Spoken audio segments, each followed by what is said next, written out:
Welcome to 372 Pages We'll Never Get Back. I am Conor Listoka. This is the Bad Book Club. We read bad books, and then me and Mike talk about them. Is that an accurate way to sum up what we do here, Mike? Yeah, I think that is, that we read bad books and talk about them. We is an important word this time around. Yes, we have always read these books. We have always exchanged our thoughts on them. We've sat by the fire and swirled our snifters late into the night as we discuss the prose, the themes, the allusions. We went back to the drawing room and ate walnuts? Yes, Is that what walnuts. We had walnuts. And discussed the matters of the day. Yes. However, what a twist. We've thrown a twist at everyone here today. Explain it, Conor. Well, a couple weeks ago, you were like, "Hey, I think people are getting fed up with Modelland. Their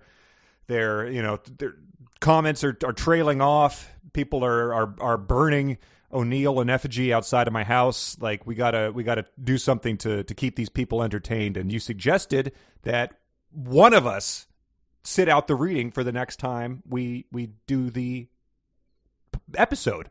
Well, a desperation stunt. Why not? Exactly. Like a TV show just fading out. It just does something like gets a guest star on who shouldn't be there. Yeah, that's what we're doing. 30 Rock doing live episodes in its penultimate season type of thing. Yeah, right. And so we decided that we were going to do that. We spent a whole week together in Nashville and didn't even talk about it. And then we got back home and I found this video on Reddit of a guy doing an epic marble race.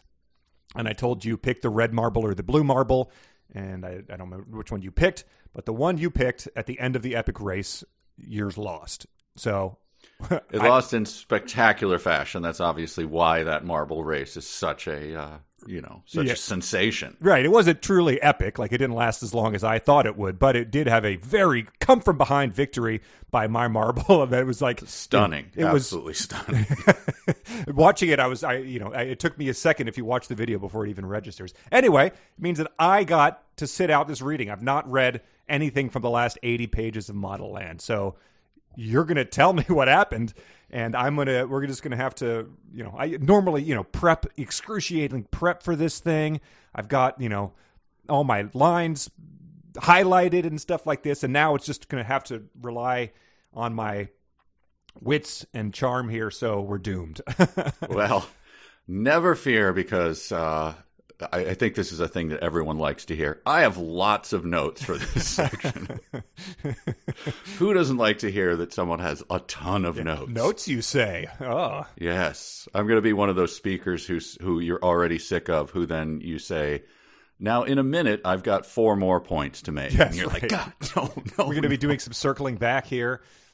Yes. I went back because it was our 4-year podcast anniversary the other day, last week, and I went back and looked at the sort of inception of this whole thing, where I found this excerpt of Ready Player One, and I was IMing you about it, and you were like, I never take notes in the margins of a book. I've never done that, but I think maybe I'll do that if we end up reading this book together. So it's like, oh, how naive we were. Oh, we were children. But yeah, so I've got a lot of great stuff here. I'm torn. I'm glad that you were able to take this off. Wow. However, there's a couple chapters where I'm just gonna, it's just endless blather, and sure, that'll be obvious.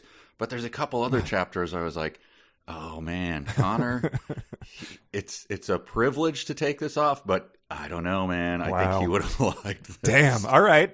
Well, there's just maybe 2 or 3 chapters that go that direction. The others are like, you're fine. You did not miss anything. Okay. All right. But those will become obvious. Like we've said before, this whole book sort of has been like someone telling you their dream. And there's always the people out there that are like, I don't read the books. I never read them. I just tune in for this. But that's going to be my experience for the first time ever, is you telling me about how you read about someone else's dream. It's secondhand dream talk here. Now, a couple things, and then I have an extremely exciting announcement. Okay. First of all, we have all the departments because you're going to still grill me on real or fanfic, correct? People wrote in fanfic. People still sent in dumb sentences, so I just read those blind. And we got some insightful emails, so we'll try to tackle those too. Okay. And you really didn't read anything, and then later you were. I just want to make sure that you weren't like cheating and reading just for your own pleasure. Yeah, I also did not watch Modelland. old Harry Truman speeches in my free time either. While we were okay. Well, here's the huge announcement. I'm going to tell you right now. O'Neill makes another appearance. Yes. But you're going to have to wait for it. You're going to have to earn that. Okay. Oh, man. It's later in this section. Well, But he's back, baby. All right. That's great. That I think all in all, I'd rather him appear again than be blurry on it and just shine bright in his one appearance. Sure. And don't we have a Bibiana in this? There is a Bibiana, yes. Yes, okay. So the web we weave is tangled and weird. All right, so do you want to just do a quick summary for everyone since you bring them up to date, and then I'll take it from there? Yeah, well, our hero, Tookie de la Creme, has been selected to attend Modelland, the sort of Hogwarts of this world where only about 100 young women are picked to go there every year. Usually they're, potential models, so they're attractive 14-year-olds, I guess. She is not. She's a weird-looking freak, and there's a couple other weird-looking freaks that have been selected under mysterious, potentially nefarious circumstances to attend with her. So she got her posse of 4 people who have then, since being given the highest of high honors to attend Modelland, have been subjected to horrors, torture, death, unwanted dental surgery. Lots of scalp wounds and stitches, bloody lips torn, just wide open, bleeding lips. And that's just the physical stuff. There's been all sorts of mental and psychological trauma brought on by the cruel, also freakish staff of Modelland, the gurus who take it upon themselves to mistreat and demean these people, in theory, in the spirit of building them up for the ruthless world of modeling. But we don't know what the end game is here. There's also and they are literal mutants. They have like extensions of their flesh or roller skates or scissors or whatever. It's just it's bizarro world. They are their hair is falling out in clumps, or they are troll men, or their features move like Mr. Fantastic, or they're a literal hand with a face on it in some cases. And there's also a diva named Seal who's being mistreated behind the scenes as well. She's self-flagellating herself and being kept in a weird isolation chamber in a straitjacket because she has dared to speak out against the belladonna, the behind-the-scenes Willy Wonka, Wizard of Oz type of figure at Modelland who hates our heroes, the 4 girls here. But just to make things clearer, Seal is also ambiguous as to whether she is deeply evil or somehow a hero. There's a lot of that going around. Yes. And occasionally the girls get turned into cats. Yes. So. And then in the meantime, her Tookies, our hero's dysfunctional family, is making their way on a pilgrimage up the mountain because the wrong sister was chosen. Miracle, the freakish dancing. How old is she? Like 11 or 12? She's younger than Tookie, so she's. I think 13 and 15 might be our daughter ages here, but it might be 14 and 12. I think so. And her friend Brian is long gone. I think. Right. Brian might get bleary on it. Maybe Brian is hunchy. I don't know. I should also add, as we go forward, there might be some noises. Some guys are doing something in my basement, and you might want to make that a little clearer. Guys. I've got some basement guys now. It's I'll go toss some things down there, and anyway, they're redoing our bathroom, and I don't remember if we ever talked about this on the main feed or if we talked about it on Patreon. Your inheritance. Do you remember which one that was? I think that was Patreon. Okay. Well, anyway, Patreon people, you're probably well familiar with that story, and they're redoing our downstairs bathroom. I'll try to make this quick. Downstairs bathroom, there was a weird toilet with a pump, to get it out of the basement type of thing, which was not functioning. So there was a pump there, and the toilet was on a step. I don't know how to describe that other than it was elevated from the rest of the bathroom. Like a dais, like a little place of royalty, a throne. Yeah, well, it was evidently it was weird to look at. I could post a picture of it. When Lauren sat on it, her feet would not touch the ground. Anyway, we knew it had to go. Don't post that picture. We knew it had to go eventually. It turned out that the pump that was off to the side was just. Have you ever seen a picture of an iceberg? Yeah. You know how, and there's the tip of the iceberg, and then there's what's below the surface of the water. Yeah. So it was like that in terms of the step was actually covering a tank below. Oh, right. A holding tank, if you will. Okay, yeah. We did not use this bathroom for anything other than there was no serious stuff going on down there from the time we moved in February till now. The guys who unearthed this, the tank was full.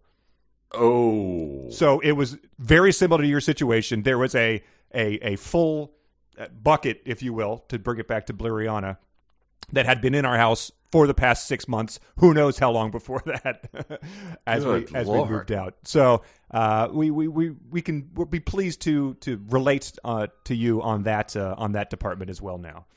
Wow. So you have a full-out murder basement that's being converted. I will post a picture of it. It looks basement. like it. Yeah, it looks like a room where you'd wake up in a Saw movie.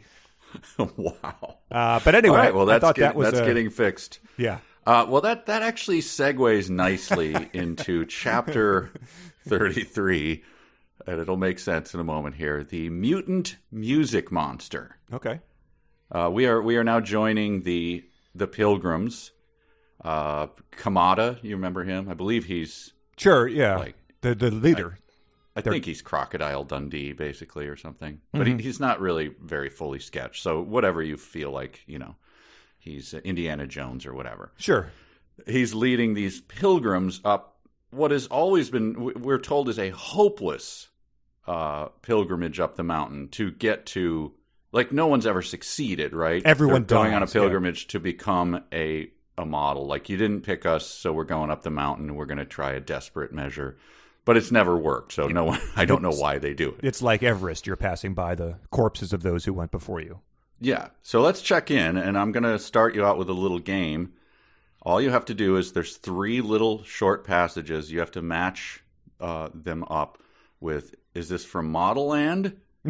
Is this an eyewitness description of the Burmese death camps in 1945? Or a description of Andersonville Prison in 1864, the Civil War prison that was, a model of horror for the rest of the world. Yes. Wow. So you just have All to, right. You just have to match them up. Be death camp was what? Burmese death camps in 1945. Okay. Yes, that was at the end of the war. They built the Burmese Railway. It's an absolute nightmare. You don't even read it unless. Okay. You really all right, so here, just match them up. Okay. Here's number 1. Their skins withered and shrunken. They were specters from a haunted world. That's number 1. I laughed. Great. Number 2, their clothes hung from their bodies, the bones of their spines jutting out from under their shirts. They walked stiffly, their muscles having been broken down long ago. Okay. That's 2. Their forms that had once been active and erect, now nothing but mere walking skeletons covered with filth. Holy shit. One of those is from Modelland. Oh, my God. What was the first one again? Skins withered and shrunken, they were specters from a haunted world. Okay. All right. I'm going to say the one that used the word erect was probably not Modelland. I'll give that to the Civil War camp. I'll say number 2 is Burmese death camp. And number 1 is the young adult fantasy novel Modelland.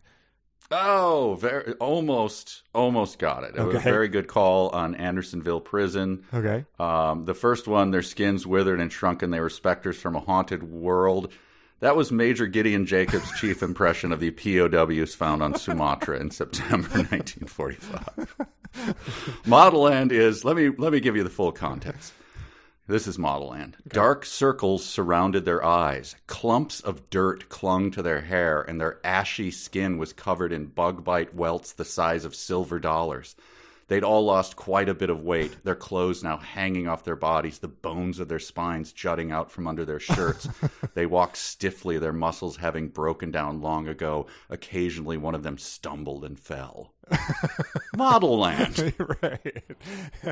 And this is month 4 of this journey, we've been told, in month 3, do you think at some point they were like, hey, we've lost a bunch of people, and Mom, I sort of like your spine is protruding a bit more than it used to. Should we really pursue this journey that no one has ever completed successfully? Yes, and like, hey, Kamada, is this how this normally goes? Well, mate, I mean, you're going to lose some weight. Right. Does he maintain a joyful disposition as he's doing this? Like, he's led people on this before. I guess no one's allowed to review it on TripAdvisor afterwards. That's true. Well, let us read on. Creamy enacts a coup and takes over from Kamada. All right. So they start going again. She's like, look, this is going poorly. How about me? And they're all, for whatever reason, they say, sure, you can be our leader now. Well, she had the potion to repel those awful creatures that would stick their tendrils down her throat. The flute monsters. Flute creepers. Flute creepers. Yeah. Then we get this description of, because I had forgotten, I had to refresh myself on Hunchy. Okay. I'm sure you'll remember, but Hunchy's arm suddenly split open the bush. He stepped through, wiping his mouth of what appeared to be blood. Nice. So we get a little Kleiny in there. But nice. Do you remember what Hunchy was up to when last we saw him? He was devouring sweetbreads. He was slicing human-like torsos open with his razor toes. Right. Yeah, so I'd go ahead and assume it's blood. Yeah, let's just assume. And the horror continues, and I thought now would be a time to read to the sweet little girl. It's bedtime at Modelland. Okay. Are you ready? Sure, yeah. Okay, lay down, honey. But no, you're fine. I'm just gonna read some Modelland. It's fine. Another clump of my hair fell out when you mentioned that word, Daddy. No, you love it. I don't. Please. Where is Mommy? She hasn't been home in 3 days. There. Here, have a little more cough syrup. There you go. Now you're sedated. It's delicious. The air smelled of rotten eggs. Ah! And as they walked across the charred landscape, they came upon evidence of past pilgrims. You know what those are, don't you, sweetheart? Corpses. Yes, an old white sneaker bitten in half. What looked like human bones. What looked like. They probably were. They probably are. And Grandpa wore white sneakers. Some eaten away by Sorry, time. Daddy, my phone is going off. That's my grade school teacher. I told you shouldn't have a cell phone. Why do I keep paying the bill on that? I don't know. It's the only nice thing you do for me. It's really... It's true. It interrupts our reading all the time. Who's calling you at this time? Child Protective Services. Why didn't I pick up? You're 7 years old. Why are you getting phone calls? They're returning my call. Oh, God. That was my one chance. Anyway, back to the human bones. What looked like human bones. Uh-huh. Some eaten away by time. Others relatively fresh. A leather jacket that seemed full. No one dared to check if there was a body inside, but you know there was. Yeah, Daddy, we have to assume there was at this point in time. Yes. It was probably Fonzie. There you go. Modelland, ladies and gentlemen. Wow. Wow, that's some nice ambiguity. Appears to be bones, appears to be blood, and then a leather jacket that no one... You'd figure that at this point, they might be able to use that protection. Which thing is biting the sneakers in half? I guess we don't... Well, whatever those monsters that with the human-like torsos that were mentioned in that one chapter and never again, it's probably those things. Oh, okay. But Hunchy can just take them down with his toenails. Yeah, I mean, if they've got sweetbreads, Hunchy wanty. So Hunchy hunches. Didn't we have we have the seal guy, the flipper guy, Troll Man. Yep, he didn't hunch. He scooted himself along on his torso. They could be, brothers. Or we got a twin situation going on. That was Okay, Guru so- Matt Joe, who's the seal / troll man. It's always amazing in this book when how do you you get two remember this? comparisons like that. He was a troll man. Oh, okay. A human seal. Well, two different directions Yes. there. All right. So plot-wise, they go to swim in this pond. Kamada shows them because they're like, we're so filthy, we stink. Just the filth is just layered on. So they go to this pond. But Kamada's not in charge anymore. No, but he graciously shows them where it is. Okay. I don't know what's happening Sure. with the leadership here. It's a mess. But there's some sort of Willy Wonka thing happening because they trick Abigail. No, who's the hairy one? Yes, yeah. They trick her into going to the middle of the pond. Okay? So, and it's all sort of ambiguous, and then all of a sudden you realize, oh, they're just trying to kill her. Okay. And so here, I'll read the passage here. Jessamine crowed. She swam. Oh, it's Jessamine they're trying to get rid of because she's pretty. That's right. Sure. Jessamine crowed. She swam fast toward the center of the pond, her quick, fluttering feet kicking Abigail and Harriet in the face. There we go. The man said, "Purest, not ugliest or hairiest," she yelled, stopping to tread water. "Nothing pure about a frigging gorilla monkey suit," she yelled as she resumed swimming to the middle of the pond.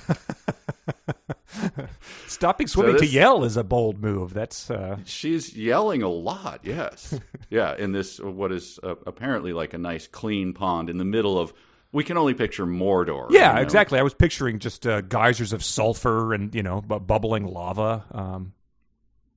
All right, so now, in that whole thing to like picture what she is writing, this could be your biggest challenge yet. Are you prepared for this? I'm ready. This is the pond monster. Then something rose from the water. Okay, so Great. picture All right, something. there you go. Taking Jessamine's mother's breath away. Jessamine's mother was a well-established character, sure.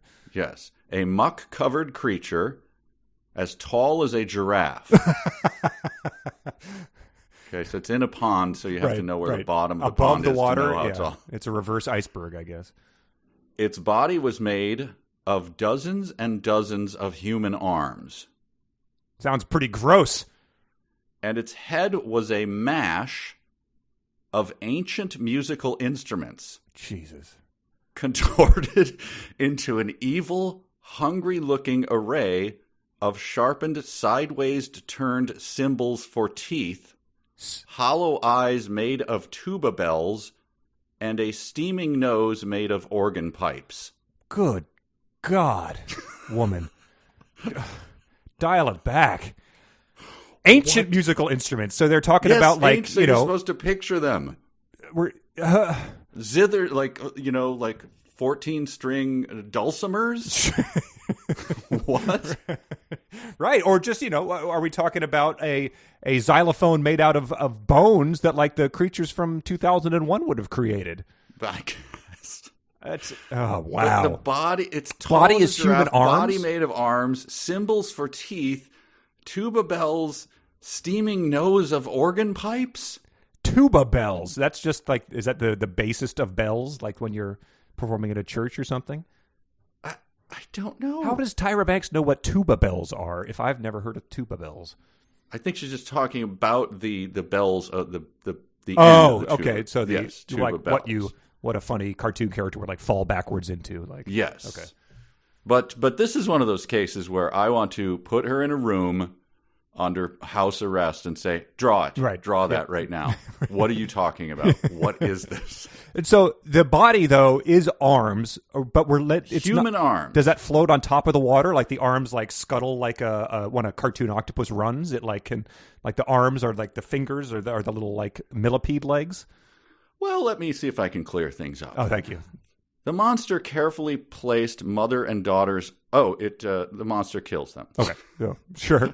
Right. Well, the monster carefully placed mother's and daughter's arms on its head. Its head, which is made of tuba bells and cymbals. It's doing a little pretending it has antlers type of game I guess. And then suddenly came to life, skillfully playing a haunting melody on the monster's various instruments. So the arms then come alive. They're recently severed arms. Mm-hmm. Everyone screamed. The little moon people Yep. there, everyone. And when that was done, At that point, the arms playing the instruments is what triggered the screaming, not the... Yeah, before then they're like, carefully stroking their chins and ripped wondering a 12-year-old girl's arms off her body and affixed it to its head, probably while looking its mother in the eye. Yes.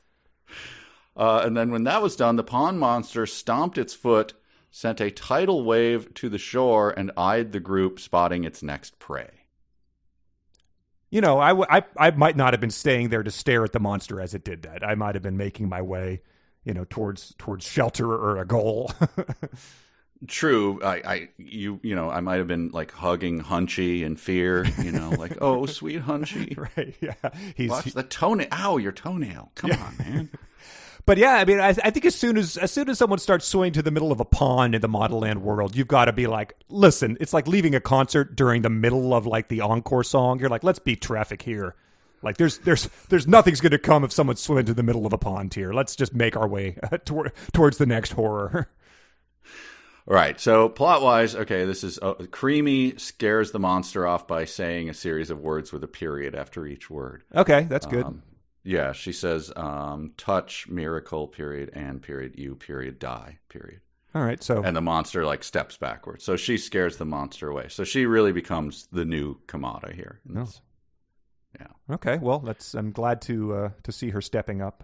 I hope she's... If Kamada is truly a Dundee figure, I hope that Creamy's knife questioning is up to par. Sure. All right, so that nightmare, chapter 33, is over. So let's go right into, let's have a little solace from that and go back to Modelland. Chapter 34, the madwoman of the Modelland. Okay, which is a curious title because, Madwoman, it's a play, I assume, on Madwoman of Chaillot, the famous play. Oh, and sure. But there's the word "the" in there. Right, like it's a grandparent talking about the Google or something? Yep, but that becomes clear in a moment. Clear, not any less irritating, but slightly clear. Anyway, back in Modelland, Zarpessa wakes up screaming and flailing her arms. She's screaming some nonsense, and she runs out of the room. Was her father reading her a bedtime story or something? It's very similar to that, because she is calling out like Papa or something like that. Okay. Stop reading me, Modelland. Zarpessa ran out of the room and down the hallway. Her Lumiere stalked her hungrily around the corner as if it were an anaconda in the rainforest that hadn't eaten in 2 months. There's Lumieres out there this big?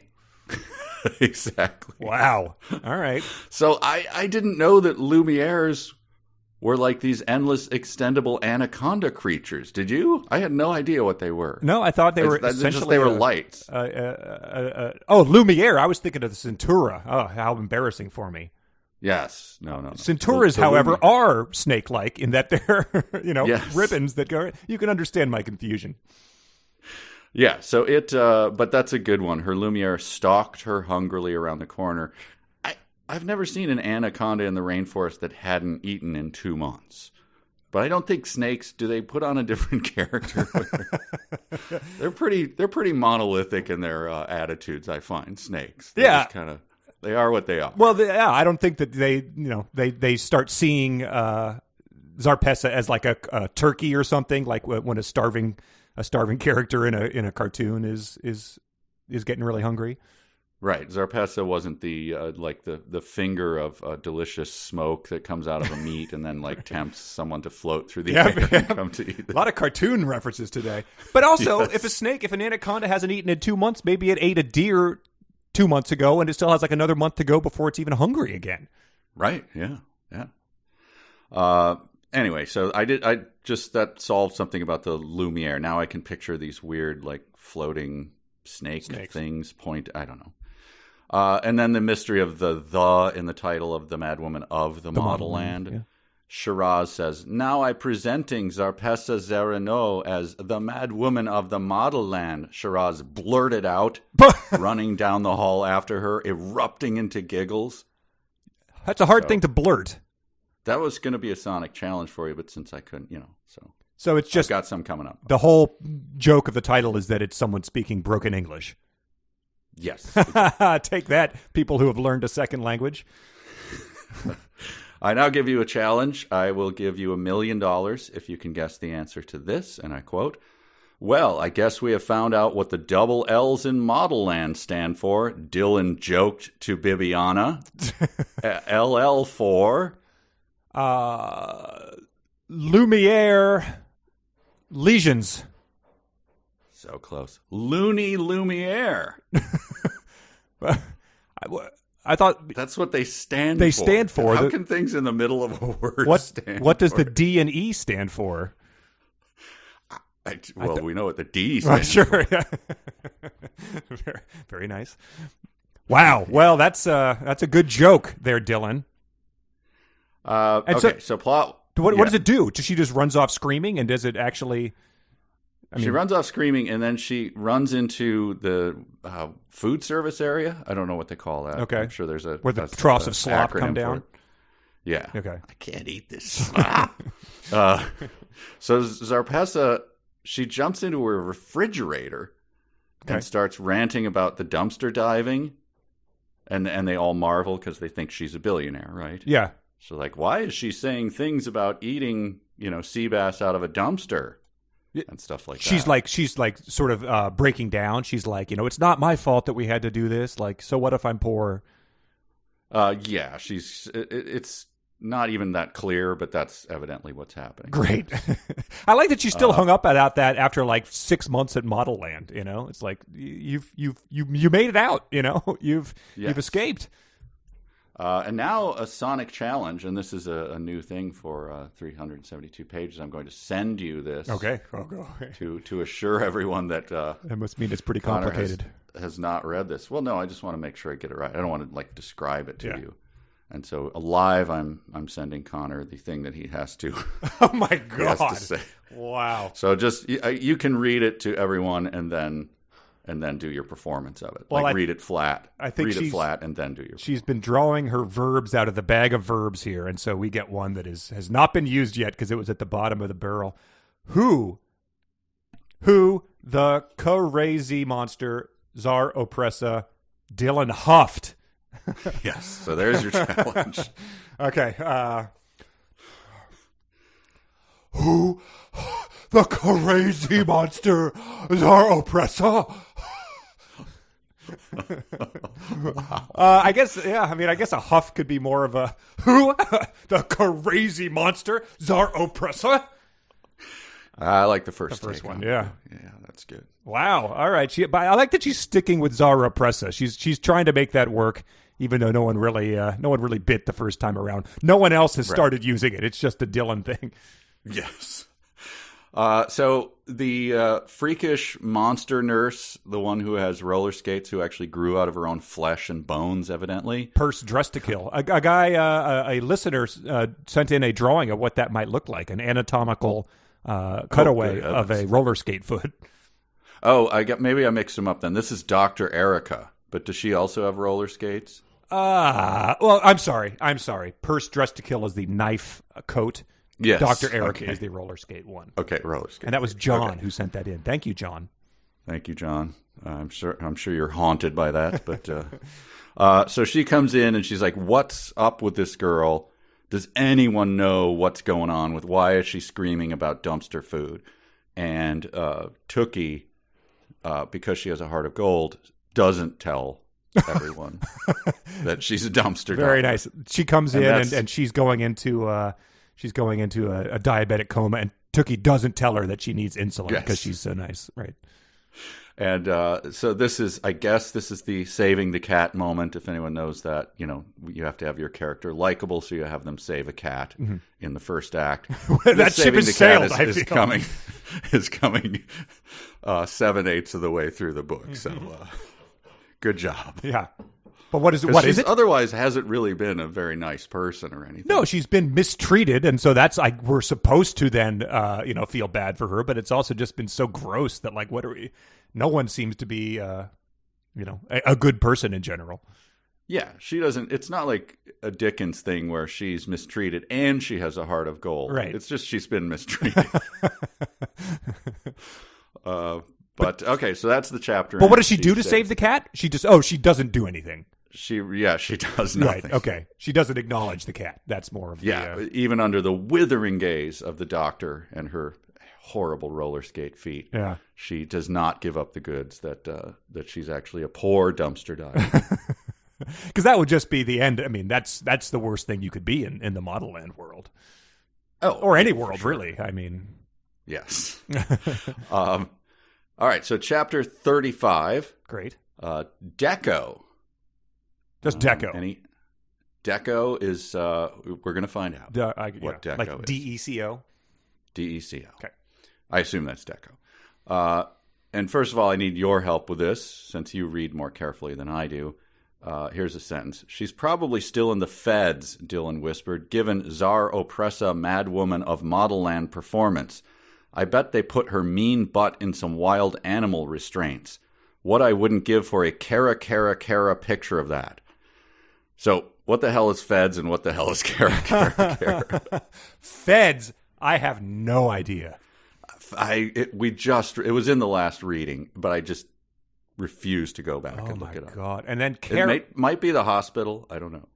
Cara was a whole... it must be the hospital. Cara was a whole chapter title, and it was a class that she went to that was maybe art class or something like that, or projecting the images where you then had to like maintain your composure about them.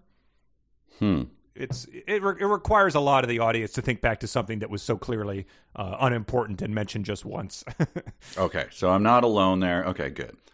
But now, I like that she is sticking with the. She really is. She's still doing Czar Opressa, and she's also using the other woman's madwoman of the Modelland. Yes, she's using her nickname in hopes that woman will reciprocate, like that Shiraz will start. It's going to catch on. Yep. And she was confident enough in it that she just continues to. Yep, she's going to make it a thing. So they're back. This is just obviously back in Modelland, and Bravo appears. Great. And here's a quote: Dylan grabbed Tookie's wrist and squeezed. Shiraz swooned. Even Piper looked flustered and flushed. Bravo was looking more dapper than ever, dressed in spit-polished boots, a uniform similar to testosterone everyday wear, but made of finer material, and a cape-like coat with padded shoulders and 6 pockets running up the front. I'm going to stop you there. Swooning at the sight of a cape is maybe the most fantastical element in the book so far. I have written after it, swoon. He looks like an SS officer. Yes. Yeah, his helmet resembled Darth Vader's as the spit-polished boots, too. This is such a Tyra thing, though. Wearing everyday wear, but made of finer material. Yeah, exactly. Picture that. Right. It's they're able to suss that out just from the look of it, not from examining it or running it between their fingers. Yes. And pockets on the cape? How does that work? A cape-like coat. Cape-like. With okay. Padded shoulders and 6 pockets running up the front. Well, I mean, it's not as hard to picture as the giraffe-like arm-legged creature, but it's still not a great description. But I like it that it's ambiguous that it is cape-like. Right. So they're all okay. So they're swooning, and then Dylan channeling Chaste here. Girl, we're not allowed to have boys in the D, she whispered in Tookie's ear, especially not fine, sexy tenders like Bravo. Ooh. The moment that I might have more opportunities to make wedding toasts has probably passed, but I wish I had kept the phrase "fine, sexy tenders" in my pocket for my good friends to. Of course. And so Bravo, teasing her, says, "Oh, I hurt my hand during a photo shoot on the roof, and I came here today because I needed to have my thumb sucked." Good God. This guy is he's just seemingly in mortal danger every time he picks up a hammer. And 2, yes. That's just bold coming out of there. Every other thumb suck has been sort of unintentional, and now he's telling her to do it. I thought it was a little untoward, given the ages of these people, but who am I? That one finishes, by the way, with Tookie saying, "That wasn't nice," she said, blushing. "Oh, no, ... It was," Bravo said. And he was the one to swoon this time. It really was. Did she suck his thumb? No. Oh. So what was not nice? It wasn't nice that he was teasing her about having sucked his thumb. But his thumb is bleeding, correct? I guess he was kidding. Okay. Huh. All right. I don't know. So Bravo continues to flirt with her, then tells her a story about himself, and his name apparently was Deco. So it seems like a lateral move to me to change your name. Yeah. When you become a model, your name is Deco, but like, I'm going to be a model? Bravo is my name now. Yeah, it's not like he was named Larry and needed to pick a stage name to, to sex it up a bit. Yes. My name is Panther, but I'm going to become a model, so I better change my name. So Bravo continues to flirt with her and then tells her his story. Like, this is the heartfelt, his origin. This is the origin story of Deco / Bravo. Right. 2 years later, the conductor of the prestigious Philharmonic Orchestra spotted Deco and his parents at a music street festival. Well, that's unexpected. That is unexpected. The composer convinced Deco's parents to allow him to compose a whole symphony dedicated to Deco's face. So speaking of Child Protective Services from the previous sketch. Hello. I am the prestigious conductor of the Philharmonic Orchestra, and I saw you and your 8-year-old boy in the street. I'd like to compose an entire symphony devoted to your child's face. Well, of course, sir. Right. I was off put by your voice, but your completely reasonable request makes me. I judged you unfairly. Please take your son.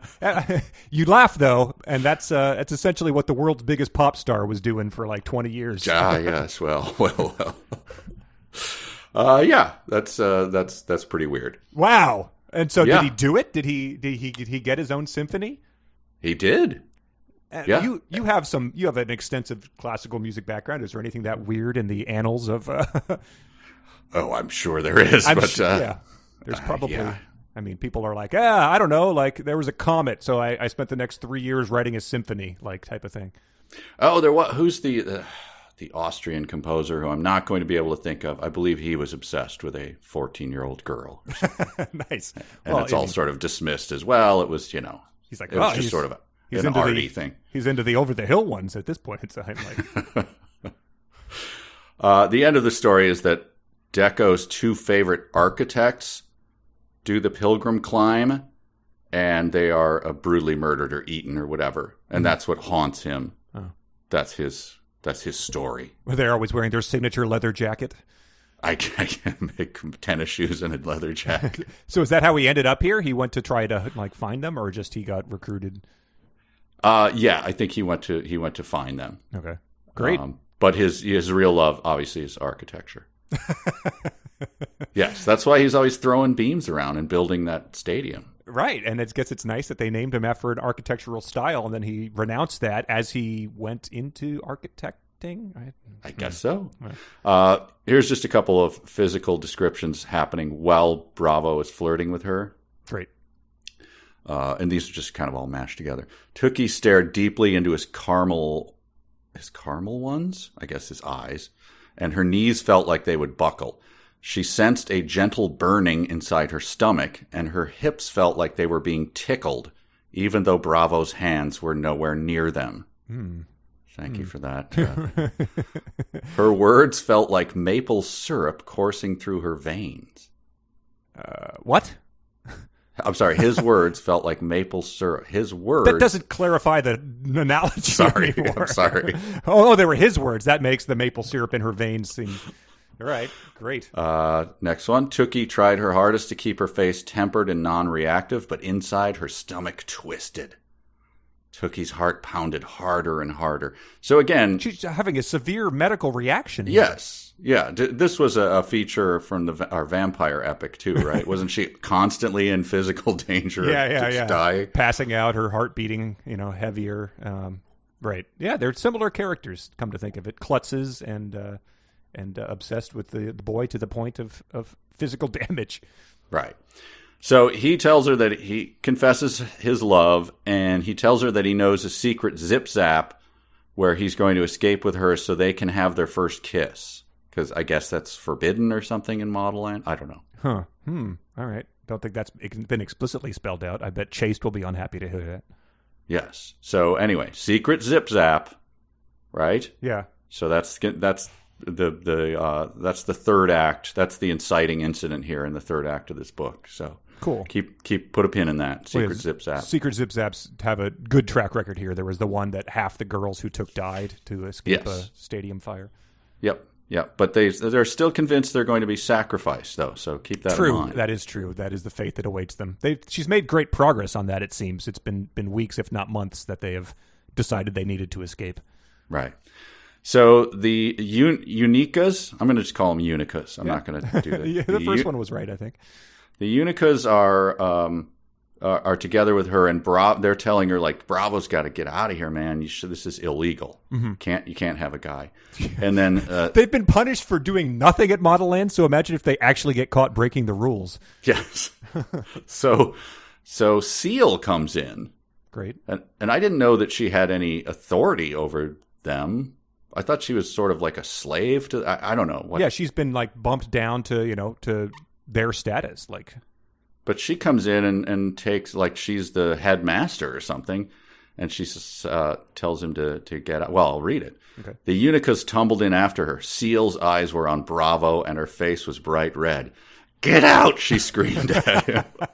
Wow. So let's play that audio. Get out! Get out! Get out! There you go. That's what she sounded like. Speaking of things that are coming up a lot these days. Yes.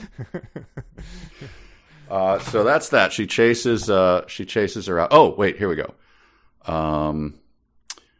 This is what Seal does. Seal raised her arms into the air, and fabric. Yeah, I'm reading it right. Seal raised her arms in the air, and fabric covered in fire shot from her fingertips. You can see my confusion there. Fabric covered in fire. Fabric covered in fire. Shot from her fingertips. Shot from her fingertips. Everyone screamed. Nice. Yes. Seal advanced toward Tookie and Bravo, her shape shifting and twisting with the power of chameleone. Oh, sure. Call that back. Her face morphed from a mixture of Ganeros and apple applauses. I forget, is that applesauce? It always seems like it, yeah. To a gory combination of chastes and zarpessas. Ooh, nice. It then shifted to a mishmash of Dylan's, Piper's, Shiraz's, and Tookie's faces. Her skin melting, her tendons popping, her eyes blazing bloody red. Steam puffed from her nostrils. She bared sharpened teeth and extended her hands towards them, her razor blade claws extended. Hey, Seal, everything okay there? It just seems like you need any attention? So this is just to keep everyone up to date. Seal is a disgraced model/beat poet. Mm-hmm. Yep, good way to put it. Who is somehow world famous model/beat poet. Oh, the beat poetry is so famous. It's like a wedding band. Every song they play, like everyone in the room knows every word to every song. If you go into a bar in New Jersey and play the chorus of "Living on a Prayer" and you turn down the music and everyone sings along, that's what Seal's poetry is. Seal's poetry is. And she has the gift of, well, she has her pouch, of course. But she also has retractable razor claws. Yeah, that's because it says they were extended, but I guess it could be extended at the end of her arms, I guess. I mean, you assume that claws traditionally come out of the fingers. No, but I mean, like, she here's the sentence again. She bared sharpened teeth and extended her hands towards them, her razor blade claws extended. Okay. So, in other words, do the razor blade claws... Like Wolverine. They're cat claws. Got it. Okay. Well, that checks out. She probably has been a cat at some point in the past 7 years of Modelland. That's true. And no no real reason. What's going on with you, Seal? I just got a guy in my room. We're like holding hands at best. Right, yeah. What's the deal here? It seems like if she's just acting like a college dorm RA, this might be a little bit overkill, but it is. Maybe she's got reasons that will soon become obvious to us. All right, so you just heard that description. This fascinated me. While this is happening, Dylan's up to something. And here's what it is. Dylan began reciting all of her brothers and sisters' names, saying, "Goodbye, I love you," after each name, and then she fainted.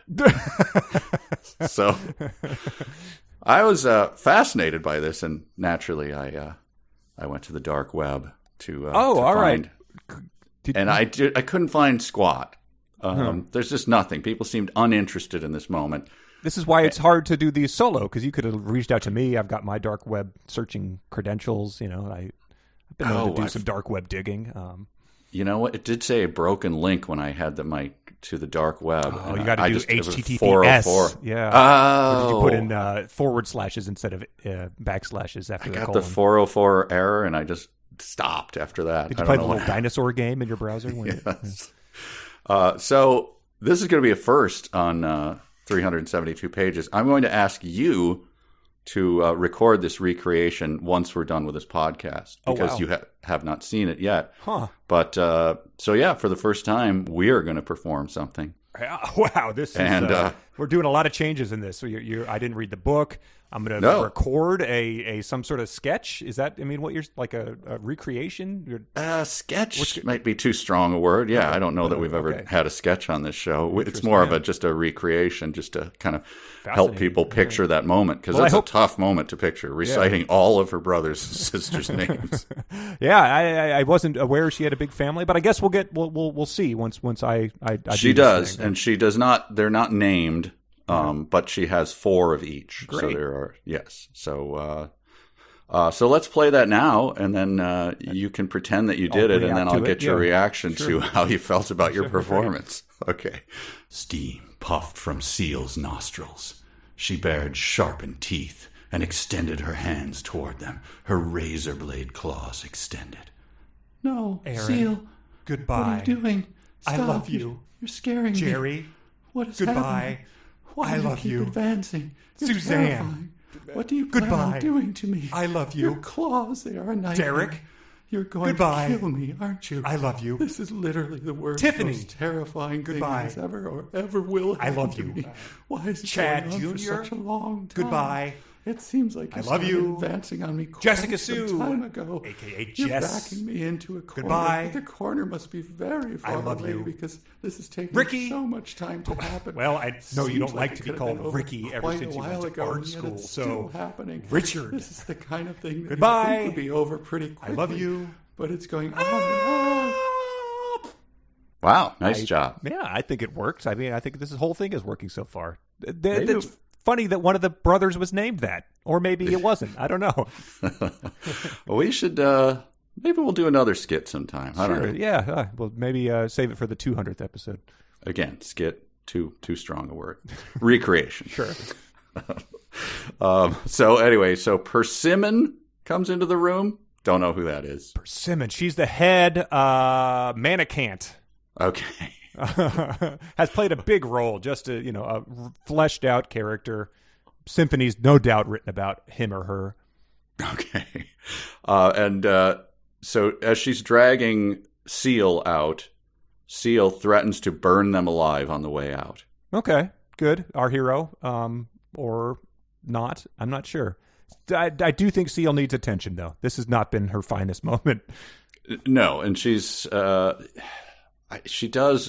whacking herself at night. She's flagellating herself with a reed, right? Mm-hmm. Splitting her skin open. Mm-hmm. She's not in a straitjacket. Yeah, someone really needs to reach out to this person. Yeah, it doesn't speak well of finishing Modelland at the top of your class. No. And becoming one of the only 7 famous people in the world. That's chapter 35. Do you want to do a real or fanfic? Yeah, I think so. If this is a good opportunity to pause, I think we should. So, despite the fact that I did not read this book, people still graciously sent in real or fanfic. submissions, and I'm going to quiz you on this now. Will your having read this section give you the much-needed edge to correctly identify which of these are real and which ones are fanfic? We will see. I feel like I probably did read more closely and made better connections because I have to describe this to you. Right. I'm not saying I slough. I mean, we have a lot of notes. And, Yeah. I'm just saying sometimes I will just ignore a certain character or connection. And Right. And this time I kind of had to pay attention. Yeah. So. All right. We'll and real or fanfic people are usually sent in by our Patreon listeners, which is at patreon.com/372pages. You can go and listen to all of this free. You can watch the marble race and our reactions to it in real time if that's something that you were interested in doing to see how this whole thing came to be. And we appreciate everyone who chips in to keep the podcast going there. Are you ready for this? I am. They could be all real or they could be all fanfic or a combination of the two. Number 1. Behind the 3 Unicas galloped Le Gizzard. His talons clicked sharply on the glassy marble of the D's winding hallways. He's about to us. Let's turn on him. For Piper, Dylan panted, holding firm to Piper's arm to ensure her friend wouldn't fall far behind. Running keep, Shiraz squeaked. As the words left her mouth, her eyes caught the painted rods hanging from hooks high above her head. Pulling free her centura, she whipped the rods, and the magical cloth closed around it. With a waving motion, the rod sprung free into Shiraz's hand. Looking back, she could see the leg gizzard bearing down on them, globules of spittle flying from his mouth as the smell of Piper's pancreas beckoned him. Spinning gracefully, Shiraz pointed the rod at leg gizzard and braced with all meter and a half of her might. Leg Gizzard's focus was so intent on Piper, he didn't see the spear-like rod until it was through him, the force of impalement directed by Shiraz into the wall as Leg Gizzard stood to a stop with a meter of rod protruding from his hunched back. Oh, it's very good, but I'm going to say it's fanfic. Okay. Number 2. Tookie and Seal walked together down the long, dark red corridor, and they were greeted with a new smell, the stench of rotting flesh, which grew stronger with every step. They stopped at a room that looked like a gaping red mouth, badly lit and filled with shadows and more rancid smells. The belladonna sat upright in a chair, dressed in a gray, ugly room jumpsuit, similar to the one Seal had worn. Her body faced a wall of mirrors, which reflected not the lovely woman they had just seen in the flesh for the first time, but a pockmarked, scaly-skinned beast. She had entrails for hair, a twisted tree root for a nose, and millipedes for eyelashes. The belladonna writhed in pain at her hideous reflection, but she couldn't turn away. A restraint around her head forced her to face forward. Her wrists and ankles were bound to the chair, which was bolted to the floor. Metal clamps held her eyes open, making blinking impossible. A saline stream dripped into her eyes from a clear bag above. Wow, we're going full Clockwork Orange here. Huh? Boy, see, it's just now they've learned. It's becoming indistinguishable. The description of hair being other things is so spot on that the hair is entrails. That I'm going to take the bait and I'm going to say that's real. Okay. Number 3. Tookie, wait, Webb said, grabbing Tookie's hand. And in a split second, all 3 boys stripped off their uniform shirts, revealing tan, mahogany, and golden skin, and sharply defined pectoral and abdominal muscles. Tookie recoiled and turned away. Now they were stripping for her? Did they want a piece of her too? I'm not everyone's bet, she shrieked. Leave me the hell alone. But then she noticed there was something written on their chests in goopy red paint. Tookie, Webb's chest said. I'm so, Alexander's said. And O'Neill's said, sorry. Oh, it fits. It's so good that I'm tempted, but I'm going to say it's fanfic, though I fear it's real, but I'm going to say fanfic. Okay. Number 4. CL smiled at Piper. I have a special surprise for you, she said, waving her hand at 2 figures standing in the shadows. Piper gasped as Dr. Erica glided into view, holding the hand of the leg gizzard who had hunted her all the way from Sans Color to Modelland. We've cured this little fellow of his unnatural appetite, the doctor said. He says his name is Hunchy. Hunchy not hungry anymore, exclaimed the little leg gizzard. Hunchy want hugs. Aw, the Unicas said as they circled and embraced the strange creature who returned their warm welcome. Wait, what? So leg gizzard and Hunchy are the same? Look, I just read this. I didn't read the past. I forgot who Le Gazard was. That's why when I heard that other fanfic, I was a little confused. I'm going to say fanfic. Okay. And here's the last one, number 5. So this has some italics in it. I'll try to. It's you? Who even are you? Yes, it's me, darling. I'm the one writing your sorry little story, and it's just about to end. Tookie felt her brain begin to melt inside her head. This, darling, is what happens to those who seek out the exotic esoterica of the septuple 777's hidden knowledge before they've been chosen for it. Their minds melt, their brains boil, and their gray matter gasifies, to be exact. Luckily, the vaporization may not explode your cranium because I had the forethought to give you, Tookie darling, an extra large 5-head. Suddenly, a masked figure lurched out from behind the very column the belladonna was sexily straddling. Dexterously, it whipped the fatally fuchsia-hued stiletto off the belladonna's raised left foot. And before the belladonna could write him out of the story, or even scribble what the hell, he had stabbed her squarely between her shoulder blades with the razor-sharp point of her own 6-inch stiletto heel. You had this coming, bitch. The masked bandit stated hatefully.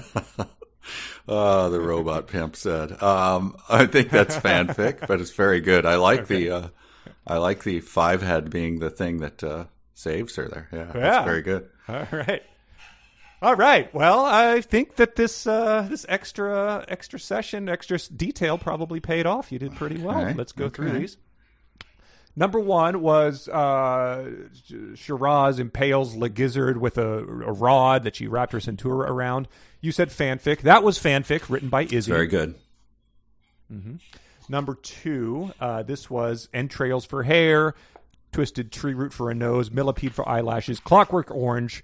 You said real. That was real. she is on point with that hair of this. Man. Yeah, Man, so we got that to look forward to. That was submitted by Taylor.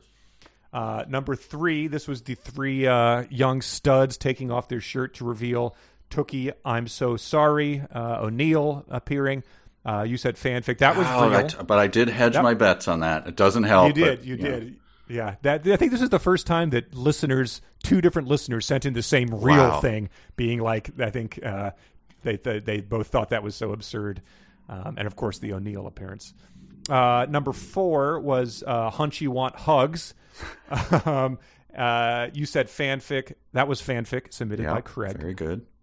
And number 5 was the sort of fourth wall metafiction deal. 5-head. You had this coming bitch. The masked bandit stated hatefully.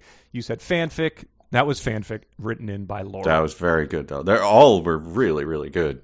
Fanfics. 4 out of 5. Not bad. Yeah, that was a solid one. I guess my studying did. I crammed. And yeah, so I there was one thing in that one with O'Neill where it says, "I'm not everyone's bet."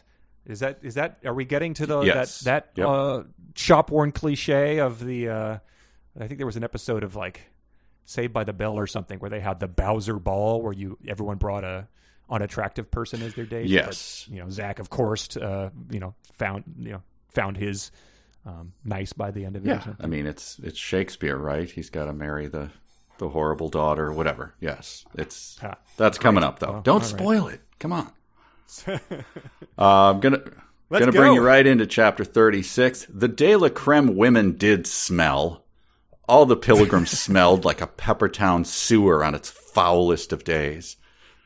Their body odor had gotten worse because of the intense physical labor they had all endured recently. So that's what's happening back on the side. Let's check in with them. Woo! They smelled like the tub of excrement, 18 gallons, which had been removed from deep in Connor's basement. I'm going to give you a couple of things now that pretend it's real or fanfic. And just try to put yourself in that place is all I'm saying. Obviously, this is real. Yeah.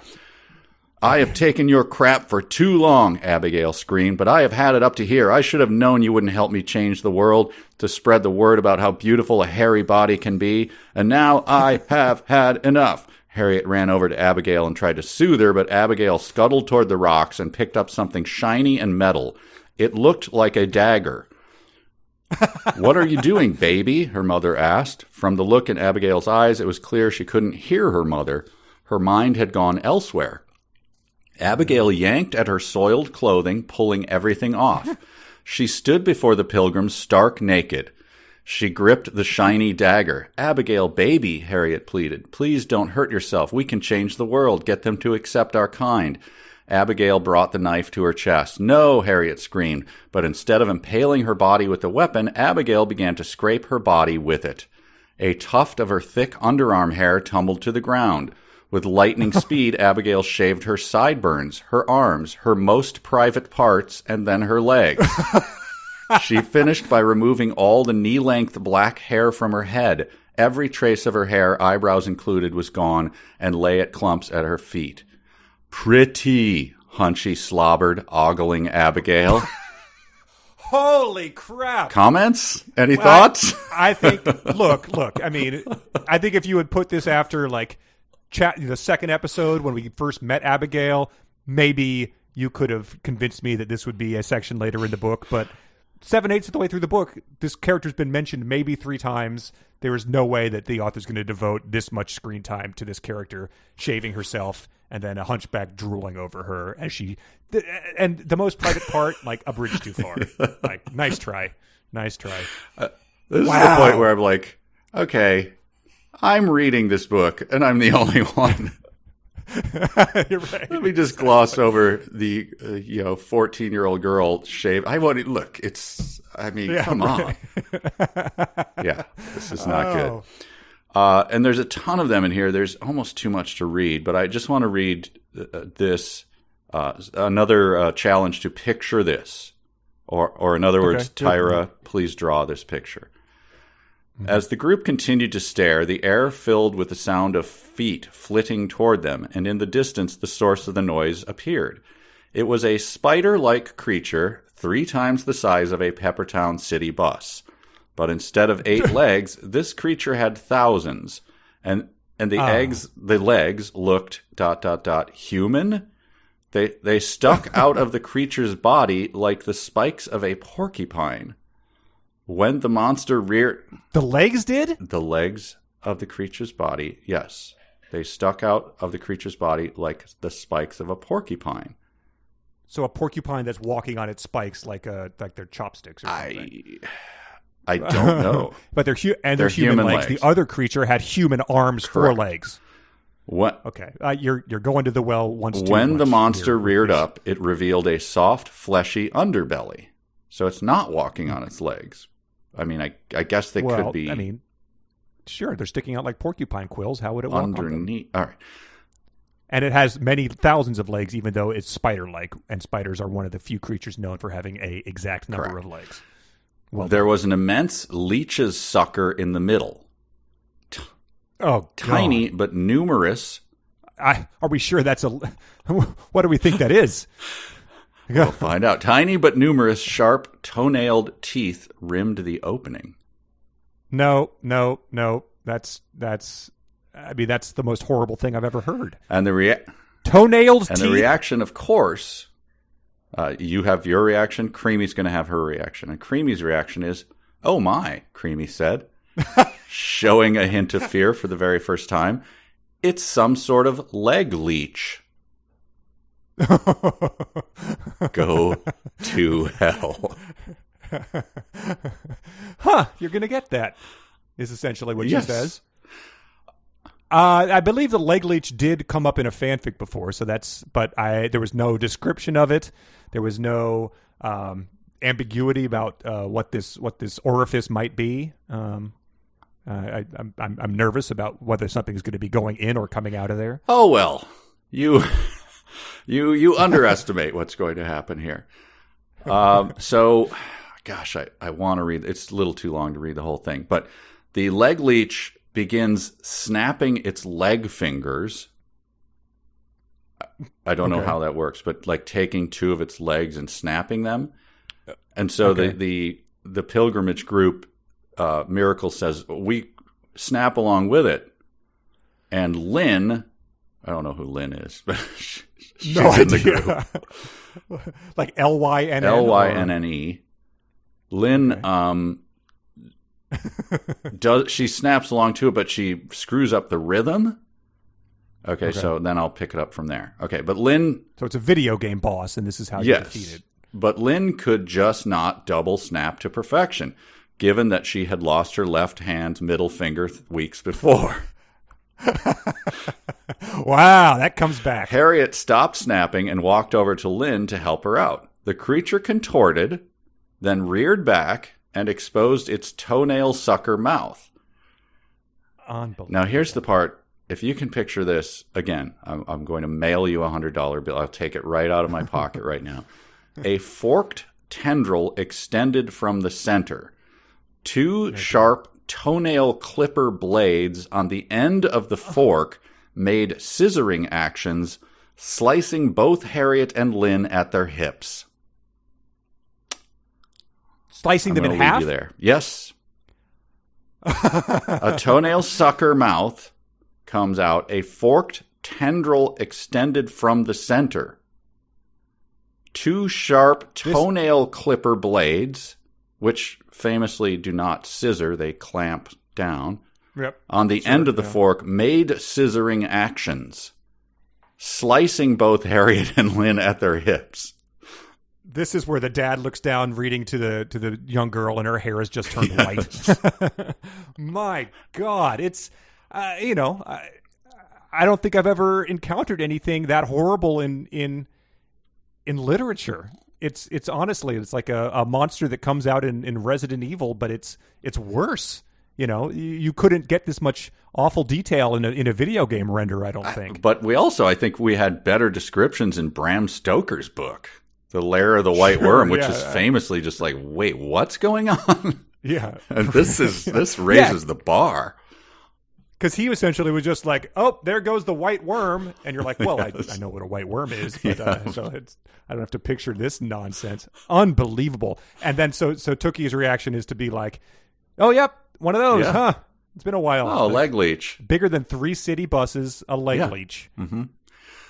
And so Abigail is sitting there completely devoid of all hair at this point in time. Did she put her clothes back on? No, she remains naked as the day she was born.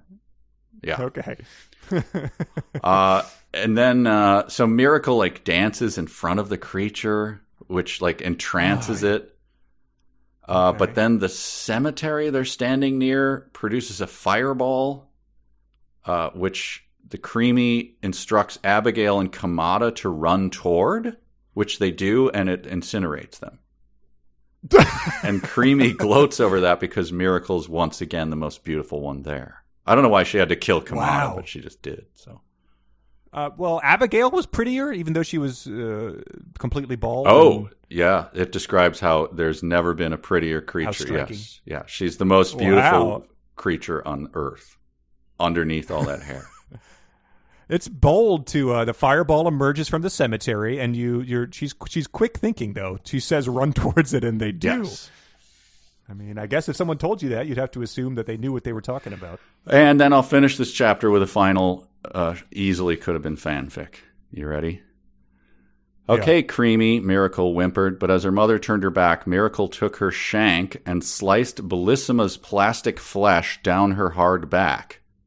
As Creamy, Miracle, Bellissima, and Hunchy, the last 4 surviving pilgrims, traipsed through the field, Miracle began to stare at something in the distance. Oh, look at those pretty lights. A terrified scowl appeared on Creamy's face. Those aren't lights, idiot. Those are more fireballs. 4 fireballs raged toward the group, one for each of them. Even Bellissima, Miracle, and Creamy ran one way, and Hunchy ran the other.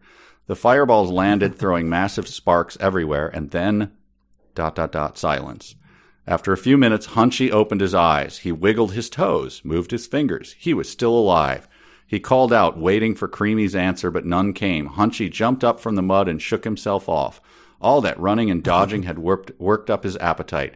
He followed the sweet scent not of blood orange, but of the pancreas and thymus glands that lived with one particular platinum-headed Unica, and he resumed his trek to Modelland. alone. My God. We get it's now the saga of Hunchy It's all about Hunchy. because of fireballs that wiped everyone else out that came from a cemetery. That's hilarious that her family is like Stunning. summarily killed. Just like And who was Bellissima? she Why did they slice her? was pretty, right? I think. I mean, she has to have been. I mean, most people trying to get to Modelland are. So were they watched the leg leech cut other people in half with its toenail clippers, and then they were just like, "All right, Hunchy. Well, just us now. We got to keep going." They didn't she didn't try to get him to run towards the cemetery fireball. No. It's just a weird thing to accept that you have to travel with this guy just because he started the journey with you. You know? No, it was Kamada who needed his comeuppance, I guess. I don't understand that at all. That poor guy never did anything. He didn't even compare a knife for us. Yeah, it didn't. But he also didn't really seem to have a handle on his job as a guide if he didn't know how to keep the flute creepers from going down your throat at night. That's true. I guess you can see why he deserves to die, but.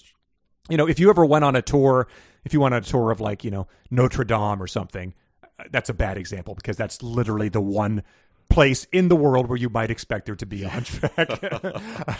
I probably should have picked anything different. The Louvre, perhaps. And there was a hunchback there. Everyone died. And the hunchback had been eating entrails along the way. The fact that everyone died, you'd probably take that as an excuse to, take your child with you and leave him behind. But I admire their commitment to group unity. And I mean, along the way, they're bonding over the fact that they're finding half-eaten human feet and bodies filling leather jackets. So, yeah, and I guess though she has been, tricking people into being killed. So if Hunchy's down with that, she might figure that hey, this guy's witness to my many crimes. I got to keep my enemies even closer, type of thing. Yep. Chapter 37. Are you ready? Great. This is back in Modelland. This is called Man Attack, one word with camel caps, of course, and Heartache, 2 words. So they're all fighting over a plan to escape down the secret zip-zap, the one shown to them by Bravo/Deco. Sure. And it's a little bit of a Willow Thorn Drumheller really thing. is. There's absolutely no reason to introduce this, none and at yet. all. And this is Dylan. It looks like someone's abusing their power, Gennaro. I mean Belladonna. Oops, I mean Tookie, Dylan muttered, rolling her eyes at Tookie so hard that only the whites showed. Good God. I mean, do not attempt this at home, right? Yeah, I mean, your face will get stuck that way if you your grandmother used to say. I mean, this reminds me of just yesterday. I was playing tennis with a friend, and he a ball got into the sun, coming down a lob, and it hit him on the ear, and I think his eardrum might be perforated.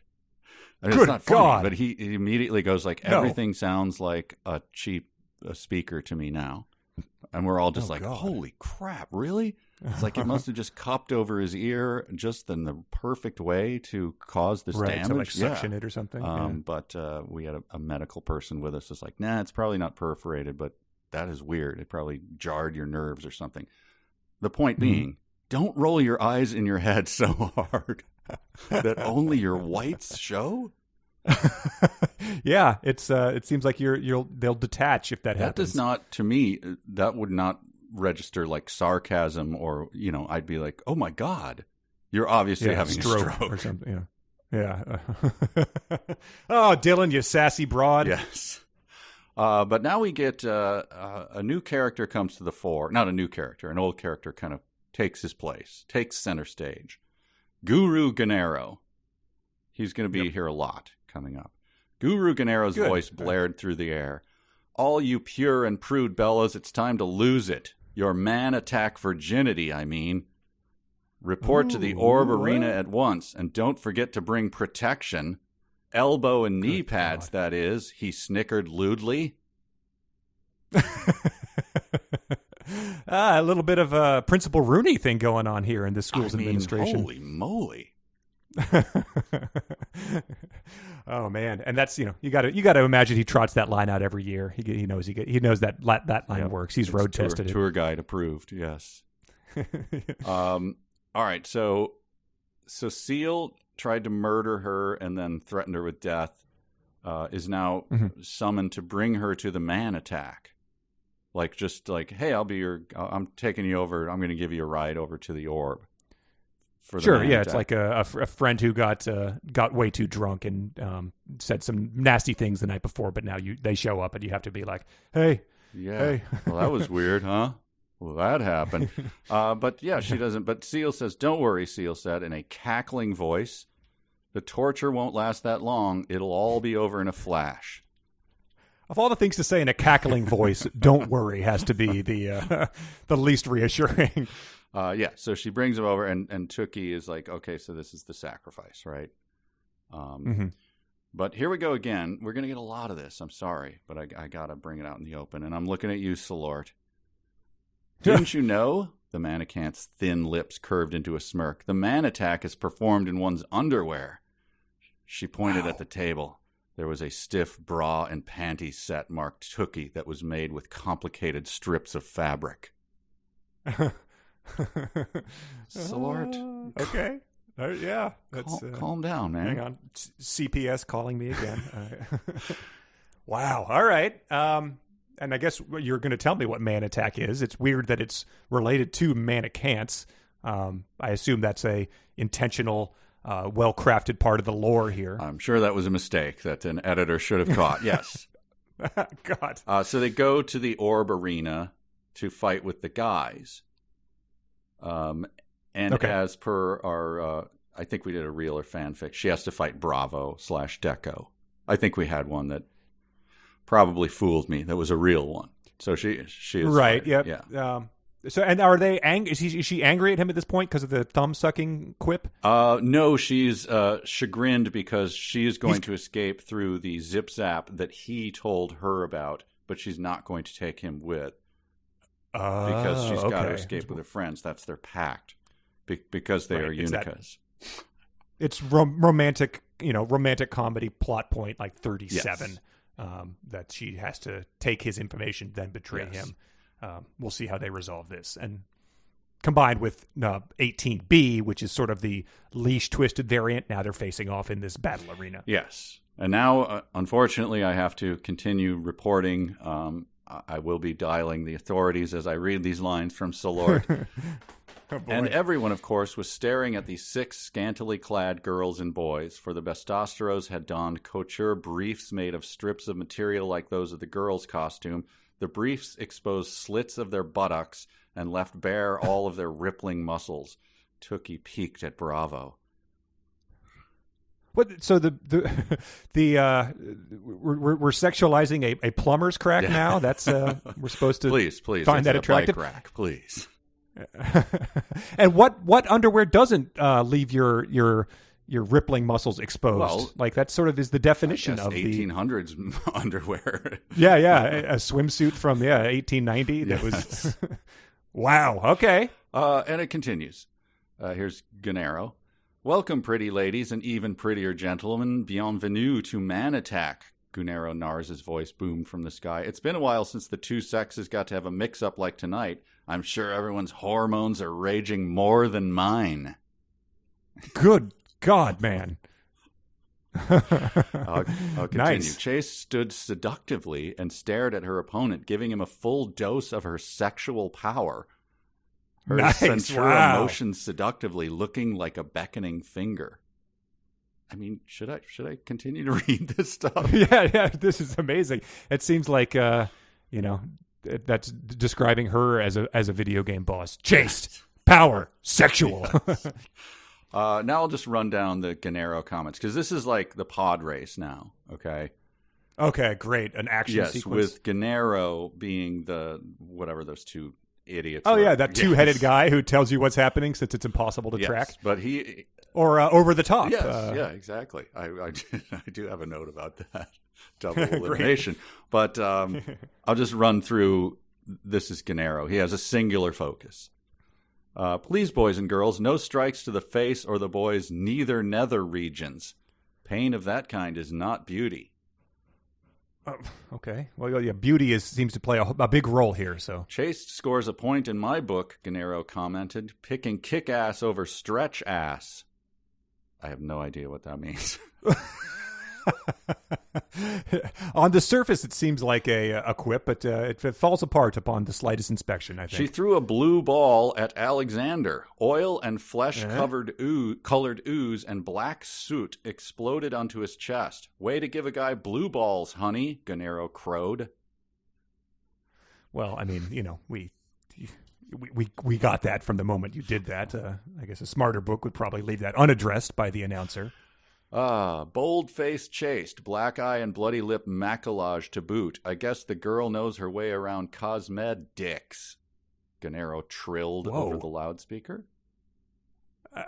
So they're battling to with these things, and are they paying any attention to this guy? Is there an audience, or is he just saying this for? They're all there, and the competition is it's this weird thing where you run. I'll get to it more, but I just want to. These are all kind of coming in, I'm just putting these all together, so you'll get the plot from this. So this guy's pretty much the crypt keeper at this point in time. Yes. You want to hear a lot less from him, but unfortunately you hear a lot. And so they all just battle, and obviously the ultimate battle will be Bravo or Deco and her. Okay, Gennaro then called Zarpasta's name. Okay, Miss Zarpasta, let's see what you're made of. Your theme, Lady Spider and her insect of prey. Can our sexy arachnid catch her fly, or will you get caught in his web of leather and lace? So how many things are going to be spider-like in this book? I don't know. Sexy arachnid. So is it like a fashion show? They're like pro wrestlers. I guess they have to, at the end, they have to like pose for a photo, and whoever is the more prominent in the photo wins points or something.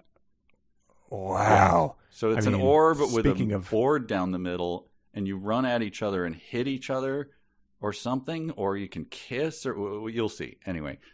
Okay. All right, here's a couple more Gennaro comments. Be warned, Alexander. Chaste is Randy Hard Up Candy, Gennaro announced in falsetto. Wow, that sounds like a 80s hair band lyric. Be warned, Alexander. Chaste is Randy Hard Up Candy. Gennaro again. Bravo, you can steal my family jewels any day. Okay. Huh? Again, the quipping is, it just doesn't really hold up when you think about it. Two more. I like that you did pretty much go to Urban Dictionary and get every 1970s reference for genitals, and then is spitting them out. Well, now that you mention it, here we go. Bella, girls, you smell that fire you smell? It's your representative from Modelland, and she's being barbecued, going down in flames. Me? I'll have a hot dog, plain without the bun, please. Good God, man. Okay, final. I wish that this was like this was how Vin Scully had gone out on his final broadcast a couple of years ago. Oh, check out Adrian Gonzalez. I'd take some of his cup and drink champagne out of it. Vin, please. This is not the way to end a 50-year career. Yeah. So that goes on. I won't read anymore. So plot-wise, she battles with Bravo. Plot-wise. Well, he says that she says, "Look, I'm getting out of here, and I'm taking the gals with me, and not you." And he's like, "What?" And then he says, "I just made a bet." Oh, here he says, "That's right. There was no joy in Bravo's smile. I made a bet with Webb and Alex that I could get a funny-looking girl to fall in love with me." So I just thought it was notable that O'Neill is not in on this bet. Yeah. He's like, listen, man, like I just think it's cruel. We have a good time together, but I don't know. I might have moved past this type of thing. I'm gonna go hump something, but I will not take any joy in it. And then again, if I had read this as real or fanfic, there is not a chance in hell you would have bit at this. Here's Bravo. So I guess we're not so different, you and I. Bravo said in a stoic, iron-cold voice. The voice of someone who didn't care, who had never cared. We're both heartless. A perfectly imperfect match. Get out, Tookie screamed. Unbelievable. Wow. Wait, so who is not so different? They're not so different because they're both just using one another. I don't know how they. There's been like one thumb suck and a walk through. Yeah, I guess she got what she needed from him, and wow, Kirk Douglas combined with Brad Wesley. All right, so chapter 38, and it looks like surprisingly we're taking a decent amount of time to go through this work, so I'll speed things up. Chapter 38's not that. I mean, stuff happens in it, but not a lot of weirdness, not a lot of. So I'll just quickly do the plot of it. Okay. The Unicas run to the place in the stadium where the secret Zip Zap is. Mm-hmm. They open it, and it's all hot and bloody, of course. They take a wrong turn. God they damn get it. spit out into the divide. Is that the little girl's phone again? Yeah, I think something must have happened. I don't know. There's maybe get her a book and put her in the other room. There were some sirens happening. But then they go back inside. They go back into the Zip Zap, and then they end up in Ladorno, the fountain in Ladorno. Wow. So they're all they're doing the, I think I loved you most of all, scarecrow kind of stuff at the end. Because they think they're separating. Yeah, like this is it. I guess we all just go home. And then the pouch comes. Oh, my God. So they run from the pouch. So it's like that thing in The Prisoner, that bubble that chases him? Yes. And they, and as they're running from the pouch, they run into a horrible creature that looks like someone ran over a cat. And that is, of course, Lizzie. And they see each other and have a joyous greeting where they tell each other, "What's up, hot queen?" Oh, yep. That was their catchphrase. So you got that. And then they're all running around trying to find each other. It's all very confusing. She doesn't do action well, as you well know. Yeah, doesn't do blank well. Yes. And so a bus pulls up, and they're all in it, except it pulls up to Tookie. Oh, a bus must be 1/3 the size of the leg leech. Yes, 1/3, exactly. So she gets in, and then a bunch of seals, because she can duplicate herself, are flying around trying to get at them. Good God. In the bus. And so why don't you let the little girl back into the room, and then I'll read the end of this chapter. Okay. Can you bring her in? No, you're fine. No. No, this is going to be a delightful, it's the last of the day, I swear. So you're good. Have a glass of milk. Ahead of them stood anymore. I know. Your white hair is very attractive. Ahead of them stood Lizzie, frozen, staring at the oncoming bus. "Don't run!" Tookie screamed at her through the glass. No, "Lizzie, stay right there." Run, Lizzie! It did not work out well. There. Do not Lizzie follow characters' blinked, advice. Do not run towards then things. Stared at something on the ground. It glinted in the moonlight. She bent down to pick it up. Oh, no. What do you think it is, a dolly? No, it glinted. It's not a dolly. No, it glints. Why would anything good glint? Tookie stared at the shiny, sharp metal object in Lizzie's hand. Does it look like a dagger? Lizzie then raised it and brought it down hard onto her inner wrist. Oh! No! Tookie wailed. But she traveled so far only to reunite with her best friend, only to have her friend harm herself immediately. Let me end it on a happy note for you, little thank child. You. I thought it would be... The driver slammed on the brakes and the bus lurched to the left. Everyone screamed and shot forward. Tookie's head hit the windshield, and she immediately felt a jab of white-hot pain, white like your hair, and then everything went black. She's dead.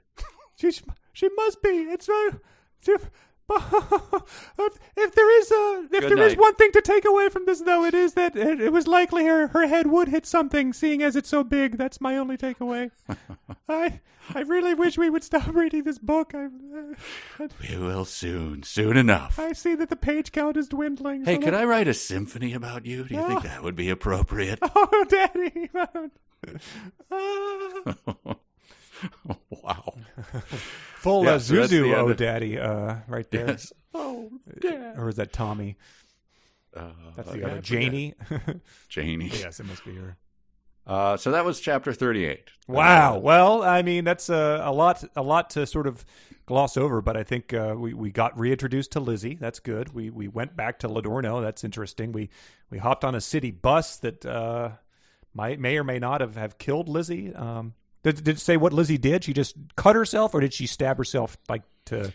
Well, it's like a Elliot cliffhanger. Smith? Oh. Yeah, it's a cliffhanger, so we don't know. Great. And then, so chapter 39, called Breathless Sister Friends. All right. I mean, so they're figuring out what to do. Where is Lizzie? What's happening? So we just had a girl, a young homeless girl, apparently slice her wrist open, and then a bus crash, a horrible bus crash. There's probably obviously there's brain trauma. Were there and other broken citizens bones. on the bus, like the girls? No, it was a bus driven by, I think, the person from Shiraz's country. Okay. It's like, I drive you everywhere. You know, like, it was Mario Luigi kind of thing. he's impaled on the steering column, but it's funny because he called it the Modelland. And then we get, so they're kind of trying to figure out what to do, and then they hear something, and then thwack, a twisted reed struck in the moonlight, landed on the figure's back. Blood rose through the figure's thin shirt. Thwack, thwack. Oh my God, Tookie whispered, seal. Before Tookie's eyes, seal, and only one seal this time? Oh, not three. Okay. Mm-hmm. Started to claw at herself. Tears mixed with blood streamed down her face. I'm sorry, she wailed. Her voice raw. I'm sorry. She tore at her shirt to get down to her bare flesh. Huge new welts rose on her skin. Older ones were still an angry, colloided red. Good. The blood dripped down her back, pooling on the ground. Yeah, this is the girl has tied her bed sheets together, gone out the window. She knows that she probably doesn't have enough to make it to the ground, but she's willing to risk a 13-foot drop to escape this escape bedtime story time.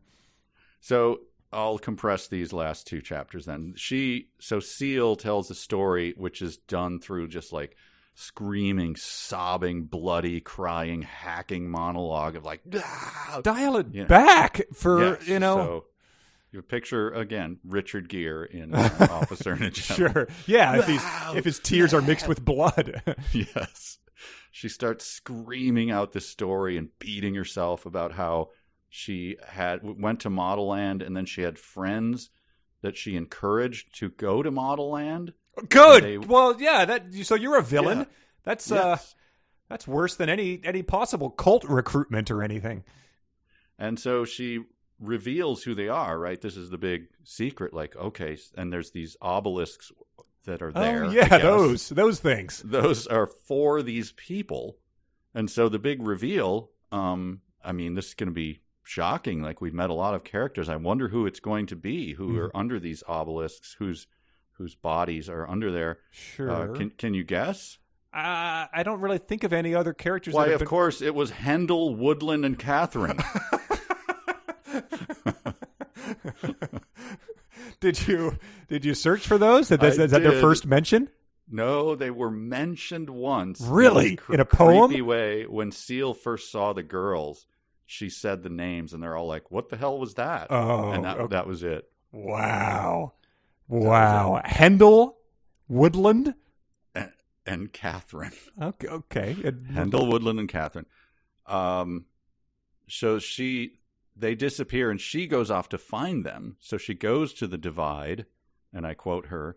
This is a Seal now. To the divide. Had a great time. Yes. You should show up. We should go next year. There are creatures there that are like things you wouldn't even see in your worst nightmares. And there were moments I wasn't sure I'd get through it alive, but I found my sister friends one by one. 2 were buried, and I dug up their bodies with my bare hands. Grave robbing. That was what it was lacking. That's what this was missing. Amazing. Yep. So she, weirdly though, because I tried to track this, she says, I found two were buried, and I dug up their bodies. And then she doesn't mention the third, but they're all there under the obelisk. So I don't know whether she killed the last one or what. Yeah, right. Put it out of its misery. That was probably Catherine. Maybe it was dug up by like a leg leech pup or something. It just like unearthed it and from the shallow grave. Wow. Yeah. So she, of course, Seal was the one who got them there. She broke all the rules to get them in her pouch. But because they reminded her of her friends? Correct. Yes. Yeah. Did they break down at all? Did Tookie feel ashamed about coming up with friends and unikas when Sister Friends was right there? Like, there's no mention of the nomenclature. They Okay. just kind of went with what they had. Wow. So is she thinking that they're reincarnated, or that they're going to be able to bring them back by these three people being there? Did they come from the same parts of the country? Like, I think it's more that she's going to change the standards of beauty or something by and that's going to be a victory for her dead friends, I guess, in some way. Not sure if I see that really like changing the way that things go. I think you need to burn Modelland to the ground and salt the ashes where the ground where it once stood. Obviously. But no, they have a brief discussion near the bus crash where the guy is bleeding out and asking, could you please get this letter to my wife and 5 children? Sure. They're like, well, should we go back? And they all go, yeah, sure, why not? So they climb inside the pouch and I guess get re-gooed and everything. Yep. I don't know. Yeah. They go back in order to what? To change it? Because she says only you guys can change the prevent this from happening to future girls. Yep. Together we're going to change the standard of beauty. Yeah. I feel like every now and then there's like a leaked video from like fraternity or like a military like initiation thing, and it like people are like, this is what goes on behind closed doors. Any given security camera could capture anything from any given minute of any given day at Modelland, and it would be just like the most shocking. Right. It would cause the school to be shut down, like let alone like just the most depraved things they've been doing. Yeah, so, the country's legislatures would talk of nothing else for days exactly. on end. The UN convenes a special thing to just be like, we must eliminate this scourge. So that might be a more worthwhile thing than getting 4 13-year-olds to come and shoulder this burden for you. Right. So the final chapter begins with it's been a while, lengthy intro by the Darling lady. Oh, sure, yeah.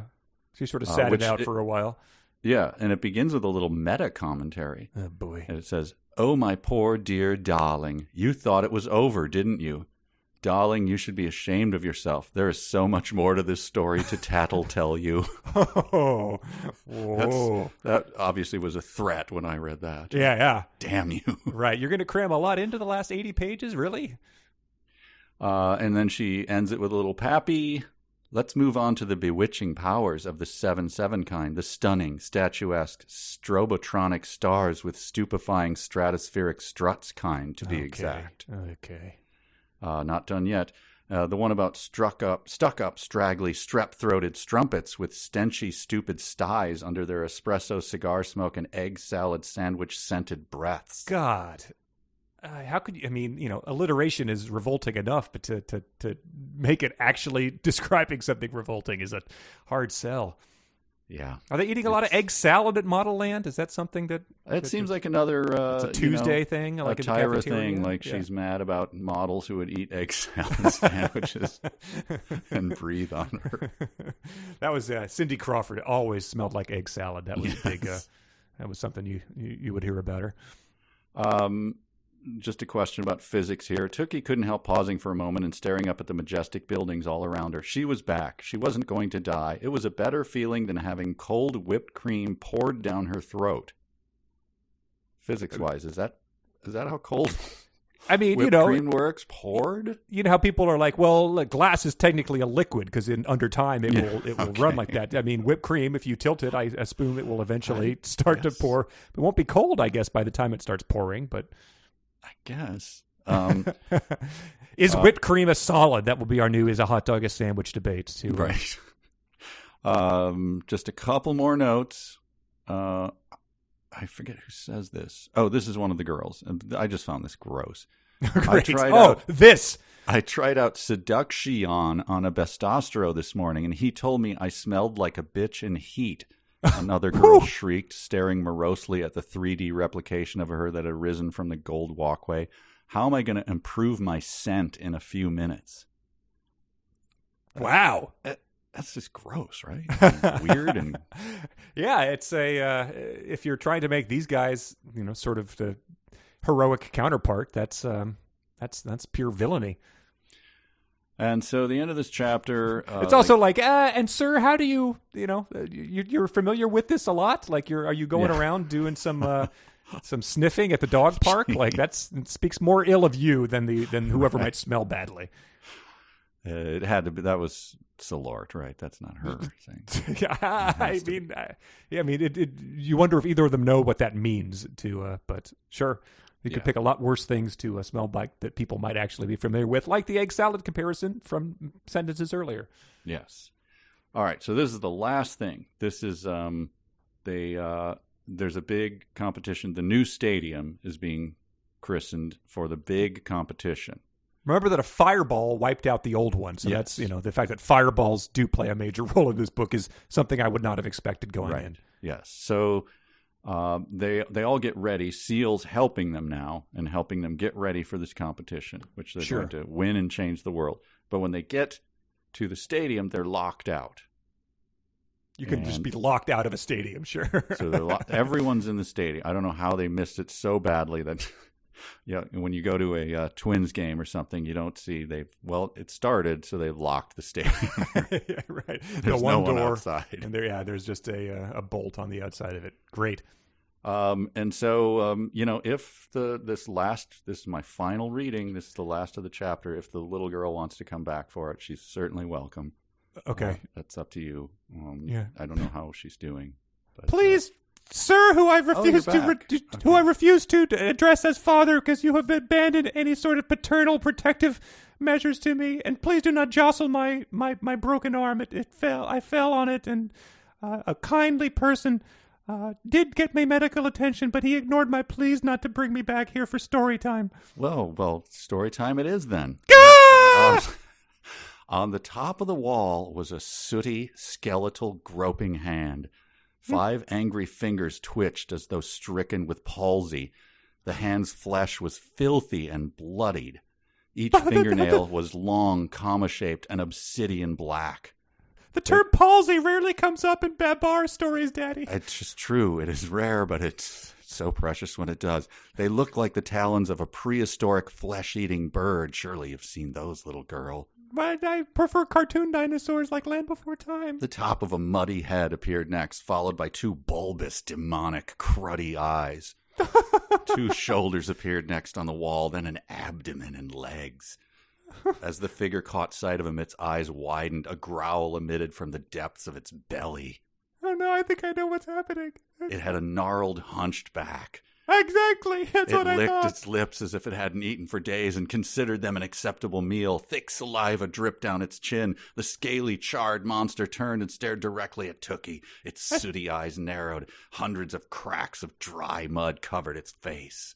Is he going to the party in the tree at the end of Go Dog Go? Tookie's gaze fell to the monster's hands. There was a filthy, tattered doll tucked under its arm. A doll Tookie knew all too well. It was... ... An American Girl? Is that what the story is shifting to, please? Let me repeat the ... before I say it. It was... Creamy, Tookie cried and promptly passed out. I'm going to do the same thing. Oh, no, we've lost the little girl. Oh, well. Poor little girl. It's really just been a rough stretch of her. That's tough. Man. I can't imagine she's handling school well. The teachers must have sent notes home that this guy ignores. Look, if she's going to become a model, she's going to have to go through this. I'm sure that is her top priority. That is her. She's going to have a very interesting book report, though, when it comes time to. Everyone else is doing, A Wrinkle in Time, and she's coming to school to just break down weeping in front of the class. Well, there you go. That's so Hunchy showed up, burned from the fireball, but holding Creamy's doll. I assume. Oh, it is Creamy. That was Creamy? Yes. When you said it had a hunched back. Yeah. There's a hunchback in the book. I didn't write the thing. Holy crap.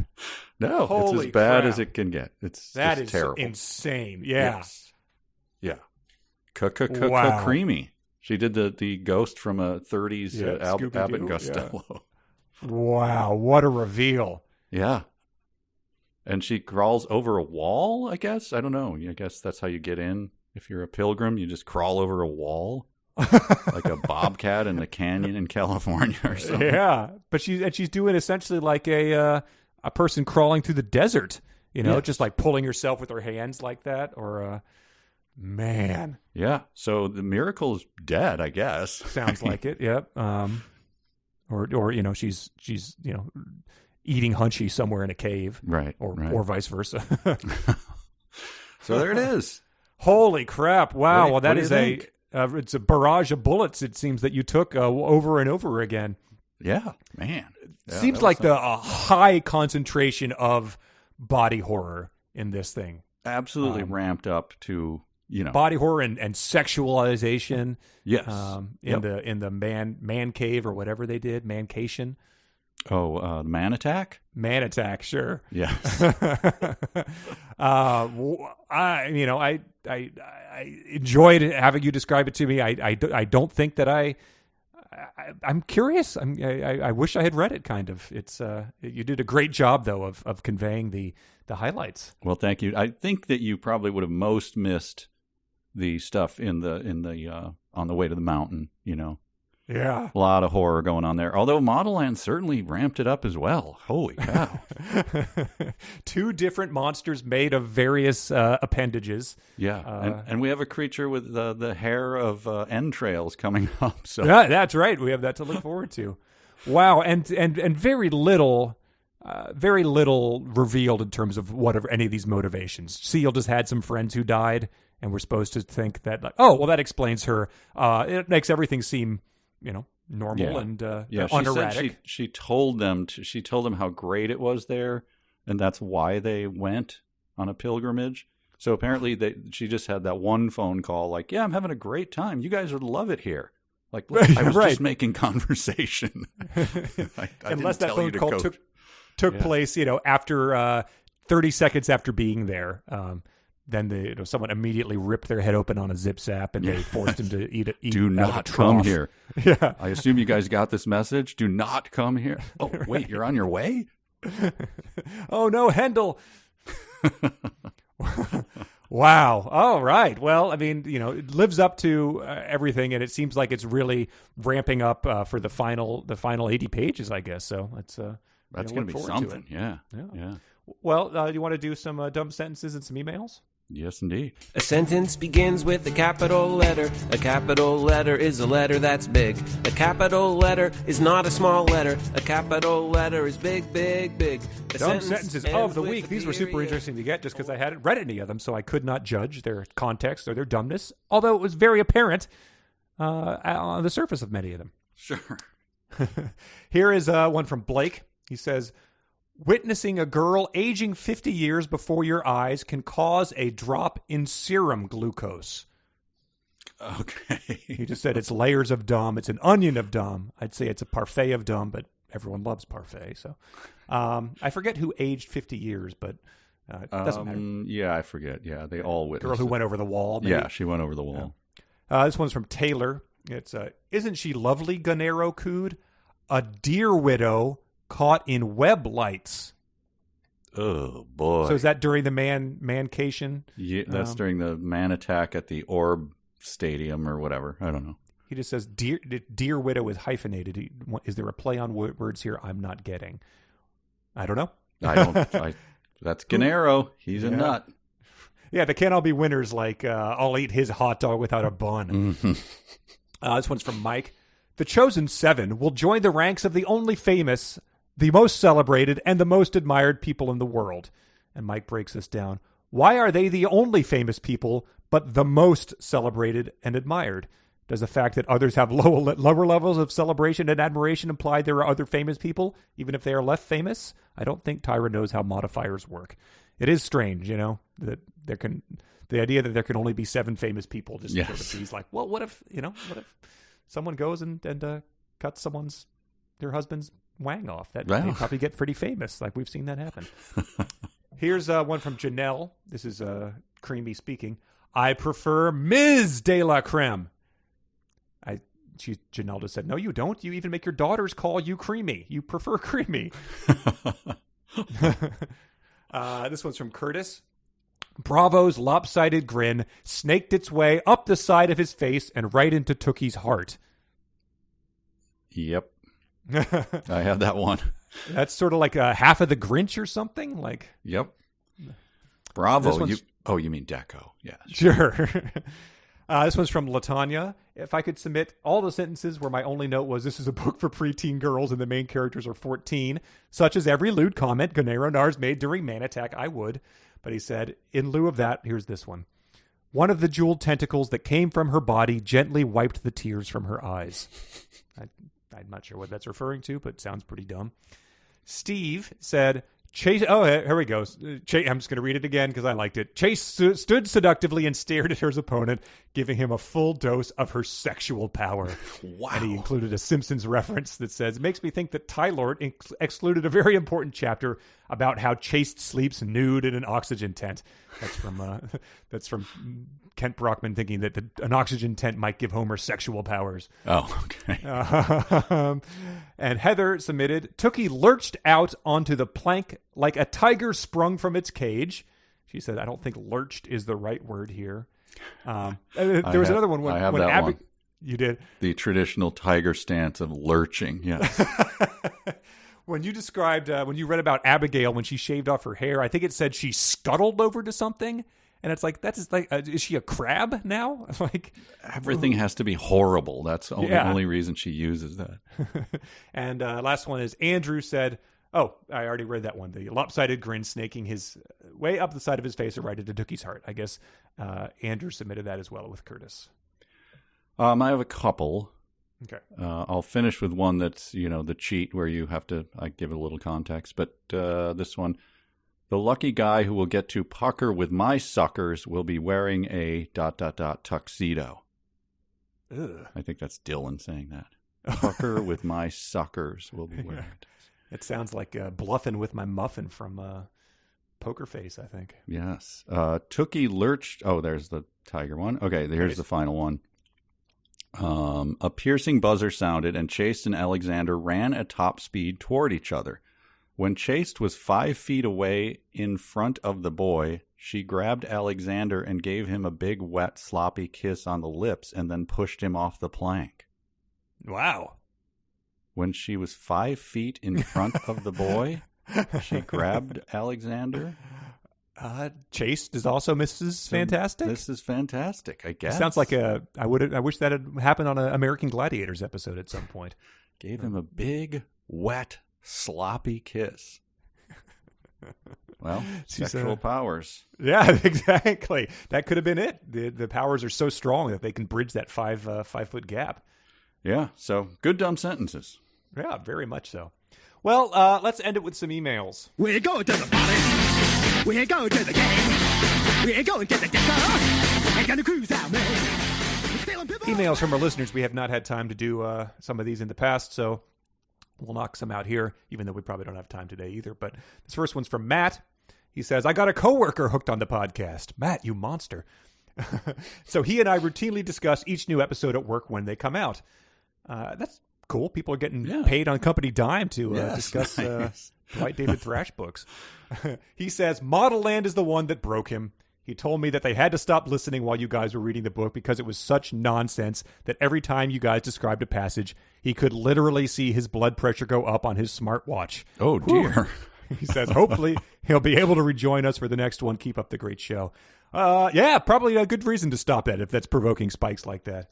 Wow, it's like Michael Scott does to the people in his office, and he gets near them and their blood pressure monitors. Oh, wow, really? Yes. Very nice. Yeah, hope your coworker can join us on the next one, Matt. We'll see what happens, but I can't imagine it's going to be... Nothing is going to compare to this one. This one's just so unique. This one's from Brad, a Patreon supporter. It says, on a long trip from Maine to Maryland yesterday, I put on some old 372 episodes to help pass the time. Imagine my surprise when I heard reference to a suspected quilt criminal that Titus Uno, certified public accountant, forensic certified public accountant, and chartered global management accountant, helped to apprehend. I don't remember if that had been brought up, but I felt I had to pass it on. He said, and this is the passage. Veronica Jackson always helps us appear to be great by keeping keeping up punctual and organized. There is nothing more embarrassing than being late to meet to interview a suspected quilt criminal and expect them to divulge pertinent, incriminating information about the crime, or perhaps lead us on another lead about something someone has done that would take the heat off of them. So not sure if this is someone who stole the change jar from a quilting bee or a drug dealer, but yeah, it's, putting the quilt reference aside, that is quite a sentence. But... Yeah. It makes you miss that guy. It's amazing. But I guess the web we weave is tangled in these books.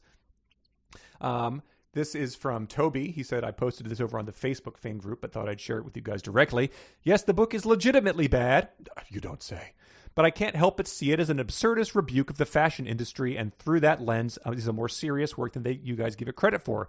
Is it a cautionary tale? If everybody encountered in Modelland is gross, mean, and perverted, if young girls are sexualized and their bodies routinely abused, if the story seems pointless and the goal unclear, maybe she's trying to tell us something. This is worth a reevaluation after you've finished reading the book. I don't think we missed that at all. I think we've explicitly said that's obviously her axe to grind, so I don't know. Yeah, and you can do something just because something's an allegory doesn't mean that it's good. Like I think if she does have issues with like we've said, actresses and stuff like that, it's stuff that she's either laid on extremely thick or that she's wrapped in so much tape of horror and violence and grossness that it's you'll not see the forest for the trees because you're so off put by it. Yeah, it's a pet peeve of Bill Corbett and I. Bill Corbett over at Riff Tracks. He's also a renowned playwright, and we shared when I first met him the thing of when people say like, it was really confusing, but I liked not knowing. It's like, no. Don't credit the person who didn't figure out the ending or the plot or anything. Don't give them credit. Right. That's their job, and it's her job to make this thing land, and she's not doing it at all, obviously. Yes. So don't give her credit for it. Right. I think that's the takeaway. This one's from Steven. He says, in an attempt to make the plot of Modelland make sense, somehow I've come up with the following creative interpretation. Modelland is hell. The entire setting of Modelland makes an effective allegory for the underworld outside of Modelland. We have masses of people organized into nebulous countries or towns. These are the circles of hell. These classifications may represent their different level of sin. All of these people, including every single person we've met throughout the book, seem to be constantly experiencing some sort of suffering, including variants of suffering that generally sound like tortures from ancient underworld myths. Then we have Modelland. This place represents the domain of the ruler of the underworld, someone who we may have not met or may never meet throughout the book. The Belladonnas are agents of the underworld's ruler, as demons are to the devil. They often leave Modelland and travel throughout the wider world, interacting directly with its inhabitants. They are bestowed with unholy superhuman abilities that often cause themselves and others further suffering. Further, the masses are indoctrinated seemingly from birth to worship Modelland, the Belladonnas, and the possibility of joining their ranks. However, the Belladonnas are not the ultimate authority, as we have seen that they too could be punished brutally when they defy the master's will. Then, what is the point of the school and the recruitment process our protagonist goes through? It seems that recruitment of the devil's minions comes from the denizens of hell itself. These indescribable fever dreams, horrors they are put through are designed to prepare them for the future as creators of that very suffering. And so the cycle of Modelland continues as Belladonnas beget Belladonnas ad infinitum. All right, so now we're comparing Modelland to Dante's Inferno. Is that the Divine Comedy? I think so. I mean, you Okay. gotta draw it somewhere. Okay. I suppose she might have had that in mind. I don't know. Sure. I mean, is she the person who can pull that off? Not so sure. Last one. It says, well, actually, we had someone say, Jake, while re-listening to Moon People episodes, it came to my attention that in episode 68, Mike promised to share with us the fake found novel he wrote for a video game. He has not done so. Oh my goodness! All right. I don't even remember I'll do that that as promise. a Patreon extra. Yeah. Yeah. People also are demanding a crow rant episode too. Oh, I haven't done my crow rant? People were talking about it in the when we posted the Good Modelland, heavens. so. I feel like I've said that many times. But I feel like too, but I'm happy to revisit it. Well, here's a final one. This is from Jeffrey. He talked about how in the last episode we discussed the Modelland theme park that was delayed last year. But he says, but there's been zero mention of this far more disturbing news. And it says, Tyra Banks casting graphic novel. Now Tyra Banks is casting real people for an upcoming graphic novel based on Modelland. And that's disturbing, what? of course. She says, I wanted to do a graphic novel because I feel the audience is very visual. We want to tell the story with visuals in a medium they can connect with. So she's going to draw what we've been asking her to draw this whole time, or someone will. Holy moly. But wait, what does the real people have to do with it? She says, I'm not sure if my core family of fans and the future Modelland family of fans are comic book readers. So I said, let's flip it on its head and use real people who will be used in the graphic novel through a combination of photographs and drawing. What? She says, who's playing the flute monster? The Buscemi, probably. The arm creature. She says it's a graphic novel, Modelland's graphic novel, that will tell the story of Modelland through amazing characters, and one of them can be you. And get this is not your average graphic novel. This is high fashion meets comic illustration. She then explained to her followers they can get discovered by posting a full face shot, profile shot, and full body shot on their own Instagram pages with the hashtag Modelland, as well as the character they wish to be cast for. The graphic novel will be available time to Modelland's opening, which has yet to be revealed. And then it has a little bit more information. It's going to be a multi-level 21,000 square foot space in Santa Monica Place, an open-air shopping center that will feature retail shops, dining destinations, interactive entertainment, and more. So, yeah, it seems like if we want, to be cast as O'Neill in this book, we've just got to post a face shot, profile shot, and full body shot, hashtag Modelland, and we might wind up in a graphic novel, which she doesn't really seem to understand how those work. When you do it, you will, of course, shave your full body, even around your sensitive private parts. And of course. Yep. Yes. That's, I'll do it again. So just to clarify. But yeah, I guess are we missing something? Is Modelland way more successful than I thought it was? I thought it was just sort of a, through force of will, they made it on the bestseller list for like a week just because they printed 8 billion copies of it. Yeah, I think it's, I assumed it would have been like a, one of those movies that they really tried to push, Hall F at Comic-Con, Cowboys versus Aliens, Daniel Craig, and then 2 weeks later it's like the cutout bin is all the Cowboys versus Aliens action figures because nobody wanted them. Right. And that's what you would do. You'd be like, oh, we're going to make this graphic novel, we're going to do all this, and then the book comes out, and of course you don't do any of those things. She's still talking about it over a decade later.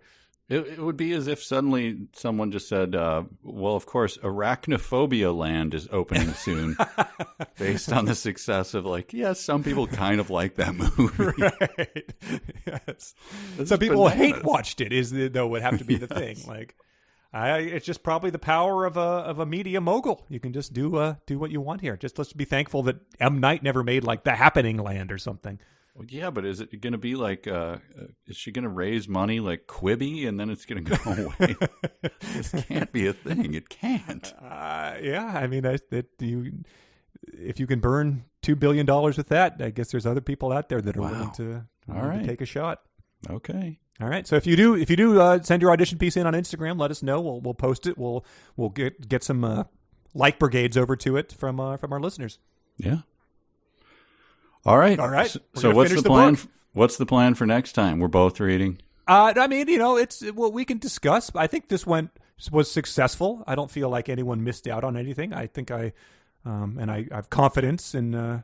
I enjoyed it. I enjoyed this format, and I'm not just saying that to get out of reading. But yeah, I mean, if you're willing to let my storytelling of what happens in the final 80 pages go, I'm willing to do it. I think that if people hated this with the heat of 1,000 suns, heat of 4 fireballs, we'll let it settle out there and we'll see what happens. But yeah, I'm willing to shoulder the burden because I imagine it was a hefty one doing this, realizing that I was whistling and jauntily strutting down the sidewalk with not a care in the world. My hat at a rakish angle, not having to read Modelland. It was either that picture or you mucking out a cistern full of fermented human waste. That was my that lucky guy. Gosh. Perfect. And on that note, folks, we wrap up this lovely episode. Thank you all for listening. Thanks for Patreon supporters for supporting the podcast. We'll see you next time to finish this damn book. Thanks all. So long.